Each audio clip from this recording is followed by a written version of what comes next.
সবাই সবাই থেকে একটু জানিয়ে দাও, সাউন্ড ঠিকঠাক আছে কিনা একটু জানিয়ে দাও। সাকিব আল হাসান দাদা আপনার বাগেরহাটের মানুষ।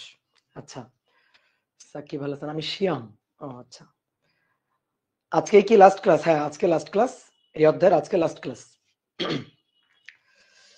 এমডি মুশফিকুর রহিম, কি ব্যাপার? আজকে সব ক্রিকেটাররা, সাকিব আল হাসান, মুশফিকুর রহিম, কি ব্যাপার, কি অবস্থা? অন্তিক পাল দাদা নমস্কার। হ্যাঁ নমস্কার। ওকে, ক্লিয়ার। তো চলো, আজকে লাস্ট ক্লাস। আজকে আমরা আদর্শ গ্যাস ও গ্যাসের গতিতত্ত্ব এই অধ্যায়ের লাস্ট ক্লাস, নবম ক্লাসটা করব। তো এই অধ্যায়ের মোটামুটি গুরুত্বপূর্ণ সব টপিকই আমাদের পড়া হয়ে গেছে। তো একটা খুচরা টপিক বাদ আছে, সেটা হচ্ছে স্বাধীনতার মাত্রা বা ডিগ্রি অফ ফ্রিডম। খুবই সহজ একটা টপিক, খুবই সহজ, এবং এটা এমসিকিউ এর জন্য গুরুত্বপূর্ণ একটা টপিক আর কি। তো এখান থেকে ধরো যে এই টপিক রিলেটেড, শুধুমাত্র এই টপিককে ফোকাস করে বোর্ডে ধরো সৃজনশীল প্রশ্ন হওয়ার এটা সম্ভাবনা নাই। তা আমরা এখন এই ডিগ্রি অফ ফ্রিডম অর্থাৎ স্বাধীনতার মাত্রা এই টপিকটা পড়বো, যাতে আমরা এখান থেকে আসলে মোটামুটি এমসিকিউ গুলো অ্যান্সার করতে পারি, এবং রিটেন ম্যাথে যেখানে আর কি ডিগ্রি অফ ফ্রিডমের ব্যবহারটা আছে সেটা যেন আমরা খুব সহজে বুঝতে পারি। তো তাহলে চলো আমরা শুরু করে দিই। কি ক্লিয়ার? সবকিছু ক্লিয়ার শোনা যাচ্ছে? ওকে, ঠিক আছে। তো চলো দেখো, আজকে আমরা দুটো টপিক পড়বো, স্বাধীনতার মাত্রা অর্থাৎ ডিগ্রি অফ ফ্রিডম এবং শক্তির সমবিভাজন নীতি। ডিগ্রি অফ ফ্রিডমের লেজ ধরে ধরে এই টপিকটা চলে আসে, সেই টপিকটা হচ্ছে শক্তির সমবিভাজন নীতি। তো চলো, স্বাধীনতার মাত্রার দেখো আমি পিছনে একটা ডেফিনেশন লিখে রাখছি, বইয়ের কঠিন একটা ডেফিনেশন। তো ডেফিনেশনটা একটু পড়ি, আসো তো আমরা ডেফিনেশনটা কি লেখা আছে। স্বাধীনতার মাত্রা ইংরেজিতে এটাকে বলা হয় ডিগ্রি অফ ফ্রিডম। এটাকে আমরা ছোট হাতের এফ দিয়ে প্রকাশ করব, কোন বইতে এন এফ দিয়েও প্রকাশ করছে। তো ব্যাপার না, ডিগ্রি অফ ফ্রিডম ছোট হাতের এফ দিয়েও প্রকাশ করতে পারি, আবার এন নিচে ছোট করে এফ লিখেও প্রকাশ করতে পারি। কোন কোন বইতে শুধু এন দিয়েও প্রকাশ করছে, সেটাও আমরা করতে পারি। তা আমরা ছোট হাতের এফ দিয়েই প্রকাশ করব। এবার আসো স্বাধীনতার মাত্রার সংজ্ঞাটা একটু পড়ি, যেটা বই থেকে আমি এখানে লিখে রাখছি। দেখো কি কঠিন সংজ্ঞা, বই মানে কত কঠিন করে লেখা থাকে। কোন গতিশীল সিস্টেমের অবস্থা, অবস্থা মানে স্টেট ইংরেজিতে বলা হয়, আর পজিশন মানে অবস্থান আর কি, এটা সুনির্দিষ্টভাবে প্রকাশ করার জন্য যত সংখ্যক স্বাধীন চলরাশি বা স্বতন্ত্র রাশির সাহায্য দরকার হয় তাদেরকে বলা হয় ওই গতিশীল সিস্টেমের স্বাধীনতার মাত্রা অর্থাৎ ডিগ্রি অফ ফ্রিডম বা স্বতন্ত্র সংখ্যা। তাহলে দেখো যা সংজ্ঞা বললাম সবকিছু কিন্তু তোমার মাথার উপর দিয়ে চলে গেছে। তো এভাবে একটু বইতে একটু কঠিন বাংলা ভাষায় লেখা আছে, তো এই কারণে একটু প্রথম পড়াতে বুঝতে সমস্যা হয়। কিন্তু বিশ্বাস করো, ডিগ্রি অফ ফ্রিডম অর্থাৎ স্বাধীনতার মাত্রা এই টপিকটা তোমার পড়া, তোমার জানা, তুমি যখন থেকে গতি পড়া শুরু করছো, বিভিন্ন বস্তুর গতি, গতির প্রকারভেদ যখন তুমি জানা শুরু করছো, একমাত্রিক গতি, দ্বিমাত্রিক গতি, ত্রিমাত্রিক গতি, অর্থাৎ ভেক্টর অধ্যায়, বলতে গেলে ভেক্টর অধ্যায় যখন তুমি পড়া শুরু করছো, তখনই না তোমার আসলে ডিগ্রি অফ ফ্রিডম স্বাধীনতার মাত্রা পড়া হয়ে গেছে। এটা তোমার জানা একটা টপিক। তো দেখি আমরা একটু বোঝার চেষ্টা করি যে ডিগ্রি অফ ফ্রিডম বলতে আসলে কি বোঝাচ্ছে। যেমন একমাত্রিক গতির ডিগ্রি অফ ফ্রিডম হচ্ছে এক, ডিগ্রি অফ ফ্রিডম এক, একমাত্রিক গতি ডিগ্রি অফ ফ্রিডম এক। দ্বিমাত্রিক গতি হলে ডিগ্রি অফ ফ্রিডম দুই, ত্রিমাত্রিক গতি হলে ডিগ্রি অফ ফ্রিডম তিন। কোন বস্তুর গতি একমাত্রিক মানে সে শুধুমাত্র একটা একটা অক্ষ বরাবর গতিশীল হতে পারে, দুইটা তিনটা অক্ষ বরাবর গতিশীল হতে পারে না, যে কোনো একটা অক্ষ, এক্স অক্ষ, ওয়াই অক্ষ, জেড অক্ষের মধ্যে যে কোনো একটা অক্ষ। তো এই কারণে যে কোনো একটা অক্ষ বরাবর রৈখিকভাবে গতিশীল হতে পারে, ডিগ্রি অফ ফ্রিডম এক। দ্বিমাত্রিক গতি, কোন একটা তলে কোনো বস্তুর গতি, তলে যখন গতি থাকবে তখন সেটা দুইটা অক্ষে গতিশীল, দুইটা অক্ষ নিয়ে একটা তল গঠিত হয়, এক্স ওয়াই তল অথবা জেড এক্স তল অথবা এক্স জেড তল। এই যে তল, দুইটা অক্ষ মিলে তল গঠিত হয়। এই তলে যখন কোনো বস্তু গতিশীল হয় তখন তার গতি দুইটা অক্ষে থাকে, কোন তলে বস্তুর গতি দুইটা অক্ষে থাকে, দ্বিমাত্রিক গতি, ডিগ্রি অফ ফ্রিডম দুই। যখন কোনো বস্তু উড়তে থাকে, উড়তে থাকলে তার গতি হয় হচ্ছে ত্রিমাত্রিক, একটা মৌমাছির ওড়ার গতি অথবা উড়োজাহাজের ওড়ার গতি। তো এই গতি হচ্ছে ত্রিমাত্রিক গতি। ত্রিমাত্রিক গতি মানে এক্স অক্ষ, ওয়াই অক্ষ, জেড অক্ষ, থ্রি ডাইমেনশন। তো থ্রি ডাইমেনশনের ডিগ্রি অফ ফ্রিডম হচ্ছে তিন। সহজ কথা, শেষ। ডিগ্রি অফ ফ্রিডম বোঝা শেষ, এইটুকুই হচ্ছে ডিগ্রি অফ ফ্রিডমের মূল কথা। এটা তো তুমি জানো, এটা তো তুমি ভেক্টর অধ্যায়ে পড়ছো। তো সেই জিনিসগুলাকে একটু আমরা আসো একটু রংচং মাখায় বুঝি আর কি। মনে করো, একটা উদাহরণ দিয়ে তোমাকে বুঝাই। মনে করো যে এরকম একটা লাঠি আর এই একটা লাঠি, এই দুইটা লাঠির মাঝখানে একটা দড়ি টান টান করে বাঁধা আছে। একটা দড়ি এই দুইটা লাঠির মাঝখানে এরকম টান টান করে দড়িটা বাঁধা আছে। এবার ধরো একটা পোকা, ধরো একটা পিঁপড়া, ঠিক আছে, উঠতে পারে না, এরকম একটা পোকা, ধরো পিঁপড়া। তো এরকম পিঁপড়া, একটা পিঁপড়া ধরো এর উপর দিয়ে হেঁটে হেঁটে যাচ্ছে। ধরো একটা পিঁপড়া, এই পিঁপড়াটা এর উপর দিয়ে হেঁটে হেঁটে যাচ্ছে। এই পিঁপড়াটা ধরো এর উপর দিয়ে হেঁটে হেঁটে যাচ্ছে। দেখো একটা সুতা বাঁধা, একটা তার টান টান করে বাঁধা আছে, তার উপর দিয়ে একটা পিঁপড়া হেঁটে যাচ্ছে। বলো সে ইচ্ছা করলে একে বেঁকে চলতে পারবে? পিঁপড়াটা একটা চিকন সুতার উপর দিয়ে হেঁটে হেঁটে যাচ্ছে, ইচ্ছে করলে বাঁকার সুযোগ আছে? না, সরল রৈখিক ভাবে সোজা তাকে গতিশীল হতে হবে। তাহলে এইটা কয়টা অক্ষ বরাবর গতি বলো? একটা সুতার উপর দিয়ে পিঁপড়া হাঁটার গতি, এটা কয়টা অক্ষ বরাবর? যে সুতাটা টান টান করে আছে, টান টান করে বাঁধা আছে দুইটা খুঁটির মাঝখানে, তাহলে একটা অক্ষ বরাবর না? একটা নির্দিষ্ট অক্ষ বরাবর না? ধরো এটা এক্স অক্ষ হইতে পারে, ওয়াই অক্ষ হইতে পারে, অথবা জেড অক্ষ, যে কোনো একটা অক্ষ তুমি ধরো। তো আমি যদি এক্স অক্ষ ওয়াই অক্ষ ধরি, এরকম যদি ধরি, তাহলে দেখো এই দিক বরাবর আসলে এক্স অক্ষ, তাহলে পিঁপড়াটার গতি হচ্ছে এক্স অক্ষ বরাবর, পিঁপড়াটার বেগ বা গতি হচ্ছে এক্স অক্ষ বরাবর। এই ওয়াই অক্ষ বরাবর এর কোনো গতি নেই, ওয়াই অক্ষ বরাবর গতি নেই। এই জেড অক্ষ বরাবর, জেড অক্ষ বরাবর এর কোনো গতি নেই। তাহলে গতিটা শুধুমাত্র এক্স অক্ষ বরাবর, শুধুমাত্র এক্স অক্ষের দিকে গতি। তাহলে এক্স অক্ষের দিকে গতি, সুতরাং তার ডিগ্রি অফ ফ্রিডম যেহেতু একটা নির্দিষ্ট অক্ষে এক মাত্রায়, এই কারণে তার ডিগ্রি অফ ফ্রিডম হচ্ছে এক। ডিগ্রি অফ ফ্রিডম, স্বাধীনতার মাত্রা হচ্ছে কোন বস্তু যে কটা অক্ষ বরাবর স্বাধীন, তার চলাচল বা তার গতি যে কটা অক্ষ বরাবর স্বাধীন, সেটাই হচ্ছে ওই বস্তুর ডিগ্রি অফ ফ্রিডম। তো এটা একটা নির্দিষ্ট অক্ষ বরাবর, এক্স অক্ষ বরাবর সে স্বাধীন, এক্স অক্ষ বরাবর সে মুভ করতে পারে, ওয়াই বা জেড অক্ষ বরাবর মুভ করতে পারে না। ওয়াই অক্ষ বরাবর যদি যাইতে চাই তাহলে তো উপরে উঠে যাইতে হবে, অথবা জেড অক্ষ বরাবর যদি যাইতে চাই তাহলে তো ডানে বামে যাইতে হবে, সেটা সে পারে না। তাহলে তার গতিটা হচ্ছে একমাত্রিক, শুধুমাত্র এক্স অক্ষ বরাবর একমাত্রিক গতি, ওয়ান ডি মোশন। তাহলে এইটা আর ডিগ্রি অফ ফ্রিডম, যে কটা অক্ষ বরাবর সে স্বাধীন, স্বাধীনতার মাত্রা, স্বাধীনতার স্বাধীনতার মাত্রা। তো স্বাধীনতার মাত্রাকে আমি তোমাকে একটু আগে বলছিলাম যে ছোট হাতের এফ দিয়ে আমরা লিখবো। তাহলে এই ক্ষেত্রে এই বস্তুটার, এই যে গতিশীল পিঁপড়াটা সুতার উপর দিয়ে হেঁটে যাচ্ছে যে পিঁপড়াটা, তার degree of freedom that is one. বুঝছো? এত সহজ জিনিস আর আছে? এবার ধরো কোন একটা বস্তু একটা দ্বিমাত্রিক তলে গতিশীল, একটা দ্বিমাত্রিক তলে, ধরো কোন একটা তল, মেঝে ধরো, তোমার বাসার মেঝে, এই যে এটা হচ্ছে তোমার বাসার মেঝে, ধরো মেঝে একটা তল, এই তলের উপর দিয়ে কোন একটা বস্তু গতিশীল। ধরো এবার একটা পোকা, ধরো পিঁপড়াটা, এই পিঁপড়াটা এবার এই তলের উপর দিয়ে হেঁটে হেঁটে যাচ্ছে। তাহলে পিঁপড়াটা যদি এবার তলের উপর দিয়ে হেঁটে হেঁটে যায়, তাহলে সে কিন্তু দুইটা অক্ষে গতিশীল। ধরো এই হচ্ছে পিঁপড়াটা, এই যে এটা হচ্ছে পিঁপড়াটা, পিঁপড়া বা ব্যাং কিছু একটা চিন্তা করো আর কি। না ব্যাং হলে হবে না, ব্যাং তো লাফাই লাফাই যায়, লাফাইতে পারবে না, লাফাইতে পারবে না, বুঝছো? লাফাইলে তো আকাশে উঠে গেল, লাফানো যাবে। তো এই যে পোকাটা, এই পোকাটা হচ্ছে উঠতে পারে না। তাহলে দেখো এবার কয়টা অক্ষ বরাবর গতিশীল হতে পারে? এক্স অক্ষ আর ওয়াই অক্ষ।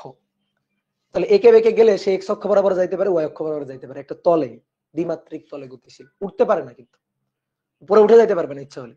জেড অক্ষ বরাবর গতি নেই, এক্স অক্ষ আর ওয়াই অক্ষে, দুইটা অক্ষে আছে। তাহলে দুইটা অক্ষে two D motion, two dimensional motion, two D. তাহলে এই পোকাটা, এই বস্তুটা দুইটা অক্ষে স্বাধীন। তাহলে এর স্বাধীনতার মাত্রা, এটার স্বাধীনতার মাত্রা মানে ডিগ্রি অফ ফ্রিডম, স্বাধীনতার মাত্রা অর্থাৎ degree of freedom F equal two 2। এইবার চিন্তা করো কোন একটা বস্তু যেটা উঠতে পারে, ধরো এবার একটা তেলাপোকা, তেলাপোকা উঠতে পারে, অথবা মনে করো একটা মৌমাছি, সেটা উঠতে পারে। তো তোমার রুমের মধ্যে ধরো একটা মৌমাছি আছে, তাহলে সেই মৌমাছি কি নির্দিষ্ট একটা অক্ষ বরাবর দৌড়াবে, অক্ষ বরাবর গতিশীল থাকবে, উড়বে? না। নাকি একটা নির্দিষ্ট তলে উড়বে? না। মেঝেতে মেঝেতে থাকবে? না। একটা নির্দিষ্ট অক্ষ বরাবর যাবে? উত্তর হচ্ছে না। তাহলে কি হবে? উড়তে পারবে। তাহলে উড়লে তার গতি হয়ে গেল থ্রিডি, থ্রিডি মোশন হয়ে গেল। তাহলে আমরা সেইটা একটু আঁকতে চাই। তো থ্রিডি কোন একটা ক্ষেত্র আকার, একটা সহজ সিস্টেম হচ্ছে একটা ঘনক আঁকা। ঘনক আঁকলে একটা রুম আঁকবে তুমি, তার মানে একটা ঘনক আঁকো, ঘনক আঁকলেই তো হয়ে গেল, কাজ শেষ। তাহলে দেখো এই যে এটা, এটা এক্স অক্ষ, এটা ওয়াই অক্ষ, আর এইটা হচ্ছে জেড অক্ষ, এক্স অক্ষ, ওয়াই অক্ষ, জেড অক্ষ। এবার আসো আমি এখান থেকে একটা ঘনক আঁকি, এখানে একটা ঘনক আঁকছি।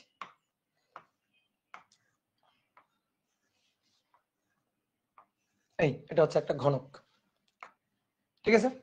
এই যে মূল বিন্দু, এটা মূল বিন্দু, এক্স অক্ষ, ওয়াই অক্ষ, জেড অক্ষ। এবার এর মধ্যে কোন একটা বস্তুর গতি, ধরো এর মধ্যে কোন একটা মৌমাছির গতি এর মধ্যে আছে, তাহলে এই যে মৌমাছিটা, বা ধরো একটা তেলা মানে প্রজাপতি চিন্তা করো, ঠিক আছে, একটা প্রজাপতি চিন্তা করো, ধরো একটা প্রজাপতি। তো প্রজাপতিটা উড়ে তিনটা অক্ষের যে কোনো একটা অক্ষে যেতে পারে, যে কোনো দিকে যেতে পারে। তাহলে এই কয়টা অক্ষ বরাবর স্বাধীন? এটা কি শুধুমাত্র তুমি বলছো এই তুমি এক্স অক্ষ বরাবর যাবা, ওয়াই অক্ষ বরাবর ওড়া যাবে না, জেড অক্ষ বরাবর ওড়া যাবে না, এরকম কি বলছো? বলো না। তাহলে যে কোনো সে অক্ষে কিন্তু স্বাধীন, তিনটা অক্ষের, এক্স অক্ষ, ওয়াই অক্ষ, জেড অক্ষ। তাহলে এর ক্ষেত্রে ডিগ্রি অফ ফ্রিডম অর্থাৎ স্বাধীনতার মাত্রা হচ্ছে স্বাধীনতার মাত্রা। তাহলে এবার বলো, আমি যেটা বললাম প্রথমে, যে এটা তুমি জানতা, এটা তুমি পারো, বলো বিশ্বাস হইলো? এবার উপরের ডেফিনেশনটা আরেকবার পড়ো, দেখো উপরের ডেফিনেশনটা মনে হবে তুমিই লিখছো, বই থেকে কঠিন ডেফিনেশন না, এবার তা মনে হবে না। এবার ডেফিনেশনটা তুমি পড়ো। কোন গতিশীল সিস্টেম, কোন একটা গতিশীল সিস্টেম, গতিশীল একটা বস্তু, তো কোন গতিশীল সিস্টেমের গতির অবস্থা প্রকাশের জন্য, তার গতির অবস্থাটা প্রকাশের জন্য, এই যে তিনটা বস্তুর উদাহরণ দেখলাম, এই তিনটা বস্তুর গতির অবস্থা প্রকাশের জন্য যে কটা স্বাধীন অক্ষ বা স্বাধীন চলরাশি দরকার, ঠিক আছে, যে কয়টা অক্ষ বরাবর বস্তুটা স্বাধীন, তাহলে সেই কয়টা অক্ষ বরাবর, যে কটা অক্ষ বরাবর বস্তুটা স্বাধীন, সেটাকেই বলা হচ্ছে ডিগ্রি অফ ফ্রিডম। দুই অক্ষ বরাবর স্বাধীন হলে ডিগ্রি অফ ফ্রিডম 2, তিন অক্ষ বরাবর স্বাধীন হলে ডিগ্রি অফ ফ্রিডম 3, এক অক্ষ বরাবর স্বাধীন হলে ডিগ্রি অফ ফ্রিডম 1। কি কথা কি বুঝছো? তাহলে এই হচ্ছে আমাদের ডিগ্রি অফ ফ্রিডম, যে কোনো গতিশীল সিস্টেমের অবস্থা বা অবস্থান প্রকাশের জন্য যতগুলো স্বাধীন চলরাশির দরকার হয়, সেটাকেই বলা হয় ওই সিস্টেমের স্বাধীনতার মাত্রা বা স্বতন্ত্র সংখ্যা। তাহলে বলো এগুলো আমরা পারি কিনা, এগুলো আমাদের জানা জিনিস কিনা, কি ক্লিয়ার? তাহলে স্বাধীনতার মাত্রার মোটামুটি একটা ধারণা আমরা পাইলাম। ওকে, এবার শোনো স্বাধীনতার হ্যাঁ ঠিক আছে, এবার শোনো স্বাধীনতার মাত্রা তিন প্রকার হয়। রৈখিক ডিগ্রি অফ ফ্রিডম, রৈখিক স্বাধীনতার মাত্রা, কৌণিক বা ঘূর্ণন, ঘূর্ণন স্বাধীনতার মাত্রা, আবর্তন স্বাধীনতার মাত্রা, আর একটা হচ্ছে স্পন্দন, স্পন্দন ডিগ্রি অফ ফ্রিডম, স্পন্দন স্বাধীনতার মাত্রা। তিন প্রকার হয়, রৈখিক, আবর্ত আর স্পন্দন।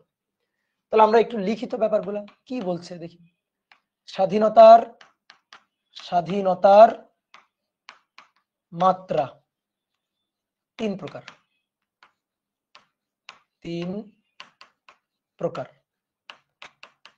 দেখি আসো আমরা বুঝবো। আমাদের এই অধ্যায়ে ডিগ্রি অফ ফ্রিডম, এই অধ্যায় এটা ডিগ্রি অফ ফ্রিডম, এটা আলোচনা করার জন্য বলছে হচ্ছে দশম অধ্যায়, গ্যাসের অধ্যায়। তো গ্যাসের অধ্যায় ডিগ্রি অফ ফ্রিডম কেন আসবে? এটা তো ভেক্টর অধ্যায় ডিগ্রি অফ ফ্রিডম বলে দিবে, অথবা গতিবিদ্যার অধ্যায় বলবে, গ্যাসের অধ্যায় কেন বলবে, তাই না? গ্যাসের অধ্যায় ডিগ্রি অফ ফ্রিডমের কি কাজ? গ্যাসের অণুর আবার ডিগ্রি অফ ফ্রিডম কোত্থেকে আসে? তো সেইটাই তো আমরা দেখতে চাই। তো গ্যাসের অণুর বা যে কোনো বস্তুরই আসলে ডিগ্রি অফ ফ্রিডম হইতে পারে তিন প্রকার। তো প্রথমটা হচ্ছে রৈখিক ডিগ্রি অফ ফ্রিডম, রৈখিক স্বাধীনতার মাত্রা। দুই নম্বরটা হচ্ছে আবর্তন বা ঘূর্ণন, আর তিন নম্বরটা হচ্ছে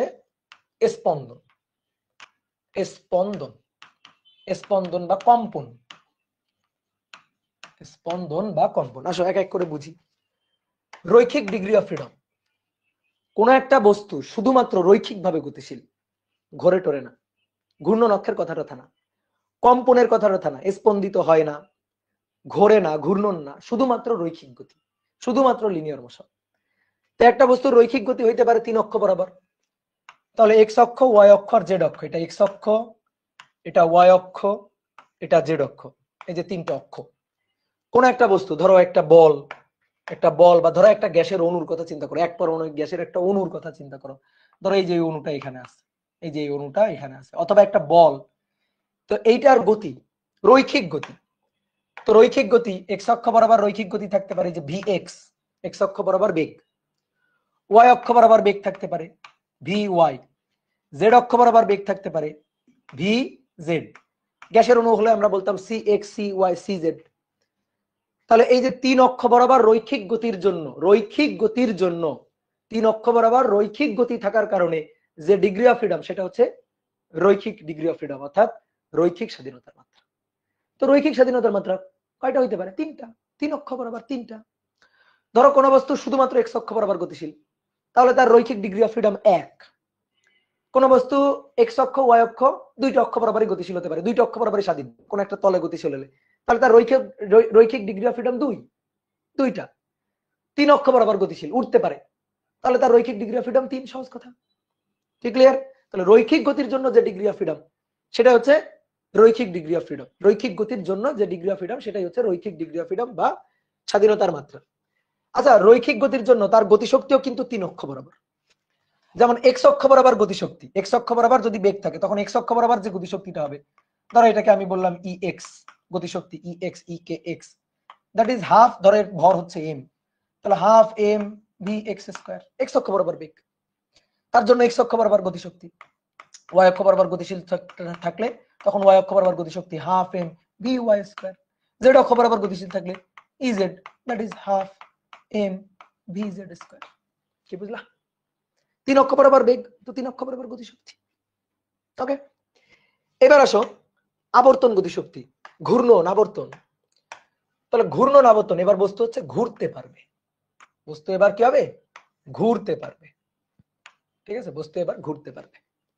যেমন এখানে তো আমি এক পারমাণবিক গ্যাসের অণু দিয়ে দেখাইছি। আচ্ছা, দ্বিপারমাণবিক গ্যাসের অণু হলে কি দেখতে এরকম হয়? এক পারমাণবিক গ্যাসের অণু দেখতে এরকম হয়, কারণ এক পারমাণবিক গ্যাসের অণু একটা পরমাণু দিয়ে একটা অণু গঠিত, এই কারণে দেখতে এরকম হয়। কিন্তু দ্বিপারমাণবিক গ্যাসের অণু যদি হয়, দ্বিপারমাণবিক গ্যাসের অণু, তো সেই দ্বিপারমাণবিক গ্যাসের অণু দেখতে কেমন হবে? এরকম হবে না? দ্বিপারমাণবিক গ্যাসের অণুর গঠন এরকম হবে না? এই যে এই একটা পরমাণু, এই একটা পরমাণু, দুইটা পরমাণু মিলে একটা, তাহলে এটা হচ্ছে দ্বিপারমাণবিক গ্যাসের একটা। ধর এটা একটা অক্সিজেন, এটা একটা অক্সিজেন, দুইটা অক্সিজেন অ্যাটম দিয়ে, দুইটা অক্সিজেন পরমাণু দিয়ে একটা অক্সিজেন অণু O2। ক্লিয়ার? বন্ধন হচ্ছে দ্বিবন্ধন, এরকম দ্বিবন্ধন। যদি নাইট্রোজেন হয় তাহলে ত্রিবন্ধন, ত্রিবন্ধন এরকম নাইট্রোজেন। তাহলে যদি আমরা দ্বিপারমাণবিক গ্যাসের অণু চিন্তা করি, তাহলে দুইটা পরমাণু দিয়ে একটা অণু গঠিত হবে। তার সাথে আমরা এখানে দ্বিপারমাণবিক গ্যাসের অণু আঁকি, এখানে দ্বিপারমাণবিক গ্যাসের অণু আঁকি। তাহলে দেখো এই যে এই একটা অণু আর এই একটা অণু, এই যে দ্বিপারমাণবিক গ্যাসের অণু দেখতে এরকম হবে। দ্বিপারমাণবিক গ্যাসের অণু, একটা ছোট একটা বড় হবে না, দুইটা একই রকমই হবে। দ্বিপারমাণবিক গ্যাসের অণু, দুইটা পরমাণু দিয়ে একটা অণু গঠিত। তাহলে এবার এই যে দুইটা পরমাণু দিয়ে একটা অণু গঠিত, এরা ঘুরতে পারে, এরা ঘুরতে পারে। ঠিক আছে, দুইজন, ধরো যে দুইজন চিন্তা করো, এখানে তো আরেকজন নাই, দুইজন এভাবে হাত ধরে আছে। ঠিক আছে, এই যে দুইজন হাত ধরে আছে, তাহলে একটা মাঝখানে ধরো অক্ষ, এটা হচ্ছে অক্ষ, এই যে এটা হচ্ছে ওয়াই অক্ষ, এই ওয়াই অক্ষের চারপাশে ঘুরতে পারবে, এভাবে আবর্তিত হতে পারবে, পারবে না? এভাবে আবর্তিত হতে পারবে না? এই যে এভাবে ঘুরতে পারবে না? এই যে এটা ধরো ওয়াই অক্ষ, ওয়াই অক্ষের চারপাশে আবর্তিত হতে পারবে না? তো আবর্তন গতির জন্য যে ডিগ্রি অফ ফ্রিডম সেটা হচ্ছে আবর্ত স্বাধীনতার মাত্রা বা ঘূর্ণন স্বাধীনতার মাত্রা। তাহলে দেখো এক্স অক্ষ বরাবর আবর্তিত হতে পারে, ওয়াই অক্ষ বরাবর আবর্তিত হতে পারে, জেড অক্ষ বরাবর আবর্তিত হতে পারে, এই যে জেড অক্ষ বরাবর আবর্তিত হতে পারে। তাহলে 3 অক্ষ বরাবর আবর্তনের জন্য, ঘূর্ণনের জন্য যে ডিগ্রি অফ ফ্রিডম, 3 অক্ষ বরাবর ঘূর্ণনের জন্য যে ডিগ্রি অফ ফ্রিডম সেটা হচ্ছে ঘূর্ণন স্বাধীনতার মাত্রা। তো ঘূর্ণন স্বাধীনতার মাত্রা এরকম 3টা অক্ষে। যদি হাত ধরে এক্স অক্ষের চারপাশে ঘোরে, যেমন এরকম ধরো, আকার দরকার নেই তোমাদের, এই যে এই একটা পরমাণু, এই একটা পরমাণু, তো এই গ্যাসের অণুটা যদি এক্স অক্ষের চারপাশে ঘুরতে থাকে, একটা পাত্রের মধ্যে গ্যাসের অণু রাখা আছে, তো দ্বিপারমাণবিক গ্যাসের এই যে এক একটা অণু, দ্বিপারমাণবিক গ্যাসের অণু দেখতে তো এরকম, তো এই অণুটা যদি ধরো এক্স অক্ষ বরাবর ঘোরে, তাহলে এক্স অক্ষ বরাবর তার ঘূর্ণন ডিগ্রি অফ ফ্রিডম থাকবে 1। এক্স অক্ষ বরাবর ঘুরে, ধরো ওয়াই অক্ষ বরাবর ঘুরে, 2 অক্ষ বরাবর ঘুরতে পারে, তখন ডিগ্রি অফ ফ্রিডম, ঘূর্ণন ডিগ্রি অফ ফ্রিডম, ঘূর্ণন বা আবর্তন ডিগ্রি অফ ফ্রিডম হবে 2। যদি 3 অক্ষ বরাবরই ঘুরতে পারে তখন হবে 3। সহজ কথা, কি ক্লিয়ার? এক্স অক্ষ, ওয়াই অক্ষ, জেড অক্ষ, 3 অক্ষ বরাবর যদি ঘুরতে পারে, আমরা পরবর্তীতে দেখবো কোনটা পারে কোনটা পারে না, সেটা আমরা দেখবো, চেক করে দেখবো, কিন্তু ঘুরতে পারলে তার ডিগ্রি অফ ফ্রিডম এক এক করে বাড়বে। কোন বস্তু ধরো, ভালো করে বুঝিও, দেখি কেমন পারো তোমরা। কোন বস্তু ধরো এক্স অক্ষ, ওয়াই অক্ষ, জেড অক্ষ, এই 3 অক্ষ বরাবর রৈখিক ভাবে দৌড়াইতে পারে, রৈখিক ভাবে গতিশীল। ঠিক আছে, রৈখিক ভাবে দৌড়াইতে পারে, রৈখিক ভাবে গতিশীল, এবং সে এক্স অক্ষ বরাবর ঘুরতে পারে। বলো তার ডিগ্রি অফ ফ্রিডম কত, দেখি তোমরা কেমন বুঝো। বলো তার ডিগ্রি অফ ফ্রিডম কত হবে? এক্স অক্ষ, ওয়াই অক্ষ, জেড অক্ষ বরাবর দৌড়াইতে পারে, রৈখিক ভাবে দৌড়াইতে পারে, রৈখিক ভাবে গতিশীল হতে পারে, আর জেড এক্স অক্ষ বরাবর সে ঘুরতে পারে। তাহলে তার ডিগ্রি অফ ফ্রিডম কি হবে? তাহলে তার ডিগ্রি অফ ফ্রিডম কেমন হতে পারে? তার ডিগ্রি অফ ফ্রিডম হবে 4। 4 হবে তার ডিগ্রি অফ ফ্রিডম। কেমনে? তার ডিগ্রি অফ ফ্রিডম হবে 4। কেমনে? 3 অক্ষ বরাবর রৈখিক ভাবে দৌড়াইতে পারে, তাহলে ডিগ্রি অফ ফ্রিডম রৈখিক তিনটা, ঠিক আছে? অনেকে লিখছো এক, না হয়নি। তার ডিগ্রি অফ ফ্রিডম 4, কেমনে? রৈখিক ডিগ্রি অফ ফ্রিডম 4টা, সরি 3টা, এক্স অক্ষ ওয়াই অক্ষ জেড অক্ষ বরাবর দৌড়াইতে পারে। তাহলে 3টা হচ্ছে রৈখিক ডিগ্রি অফ ফ্রিডম আর একটা হচ্ছে ঘূর্ণন বা আবর্তন ডিগ্রি অফ ফ্রিডম। তাহলে টোটাল কয়টা? 4টা। বুঝতে পারছো? ধরো কোন বস্তু এক্স অক্ষ ওয়াই অক্ষ জেড অক্ষ বরাবর দৌড়াইতে পারে এবং এক্স অক্ষ এবং ওয়াই অক্ষে সে ঘূর্ণনের জন্য স্বাধীন, ঘুরতে পারে, সহজ কথা। তাহলে ডিগ্রি অফ ফ্রিডম কি হবে? তাহলে ডিগ্রি অফ ফ্রিডম হবে রৈখিক 3টা আর কৌণিক বা আবর্তন হচ্ছে 2টা, তাহলে টোটাল হবে 5টা। কি কথা বুঝছো? তাহলে এভাবে গুণে গুণে ডিগ্রি অফ ফ্রিডম। তাহলে 3 অক্ষ বরাবর ঘূর্ণনের জন্য ডিগ্রি অফ ফ্রিডম। এবার আসো, ঘূর্ণনের জন্য যে ডিগ্রি অফ ফ্রিডম সেইটার জন্য আসে হচ্ছে ঘূর্ণন গতিশক্তি, কৌণিক গতিশক্তি। তো কৌণিক গতিশক্তি কেমনে বের করে বলো? মনে আছে? চতুর্থ অধ্যায়ের জ্ঞান মনে আছে? ঘূর্ণন গতিশক্তি হাফ, রৈখিক গতিশক্তি হাফ এম ভি স্কয়ার, আর ঘূর্ণন গতিশক্তি হাফ আই ওমেগা স্কয়ার। একটা জিনিস হচ্ছে মাথায় রাখবা, রৈখিক গতির সূত্র যদি কেউ মাথায় রাখে, কৌণিক গতির সূত্র তার কষ্ট করে মুখস্থ করা লাগে না, এমনি মাথায় থাকে না। কেমনে?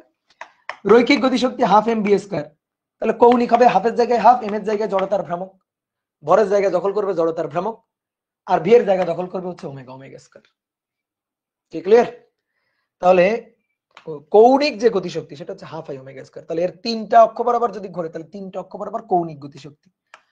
তাহলে কৌণিক গতিশক্তি এক্স অক্ষ বরাবর, এক্স অক্ষ বরাবর কৌণিক গতিশক্তি half I omega square, omega X square, অর্থাৎ এক্স অক্ষ বরাবর কৌণিক বেগ। তারপরে E Y half I omega Y square, আর ই জেড, জেড অক্ষের চারপাশে যদি ঘোরে তাহলে half I omega Z square. বুঝছো?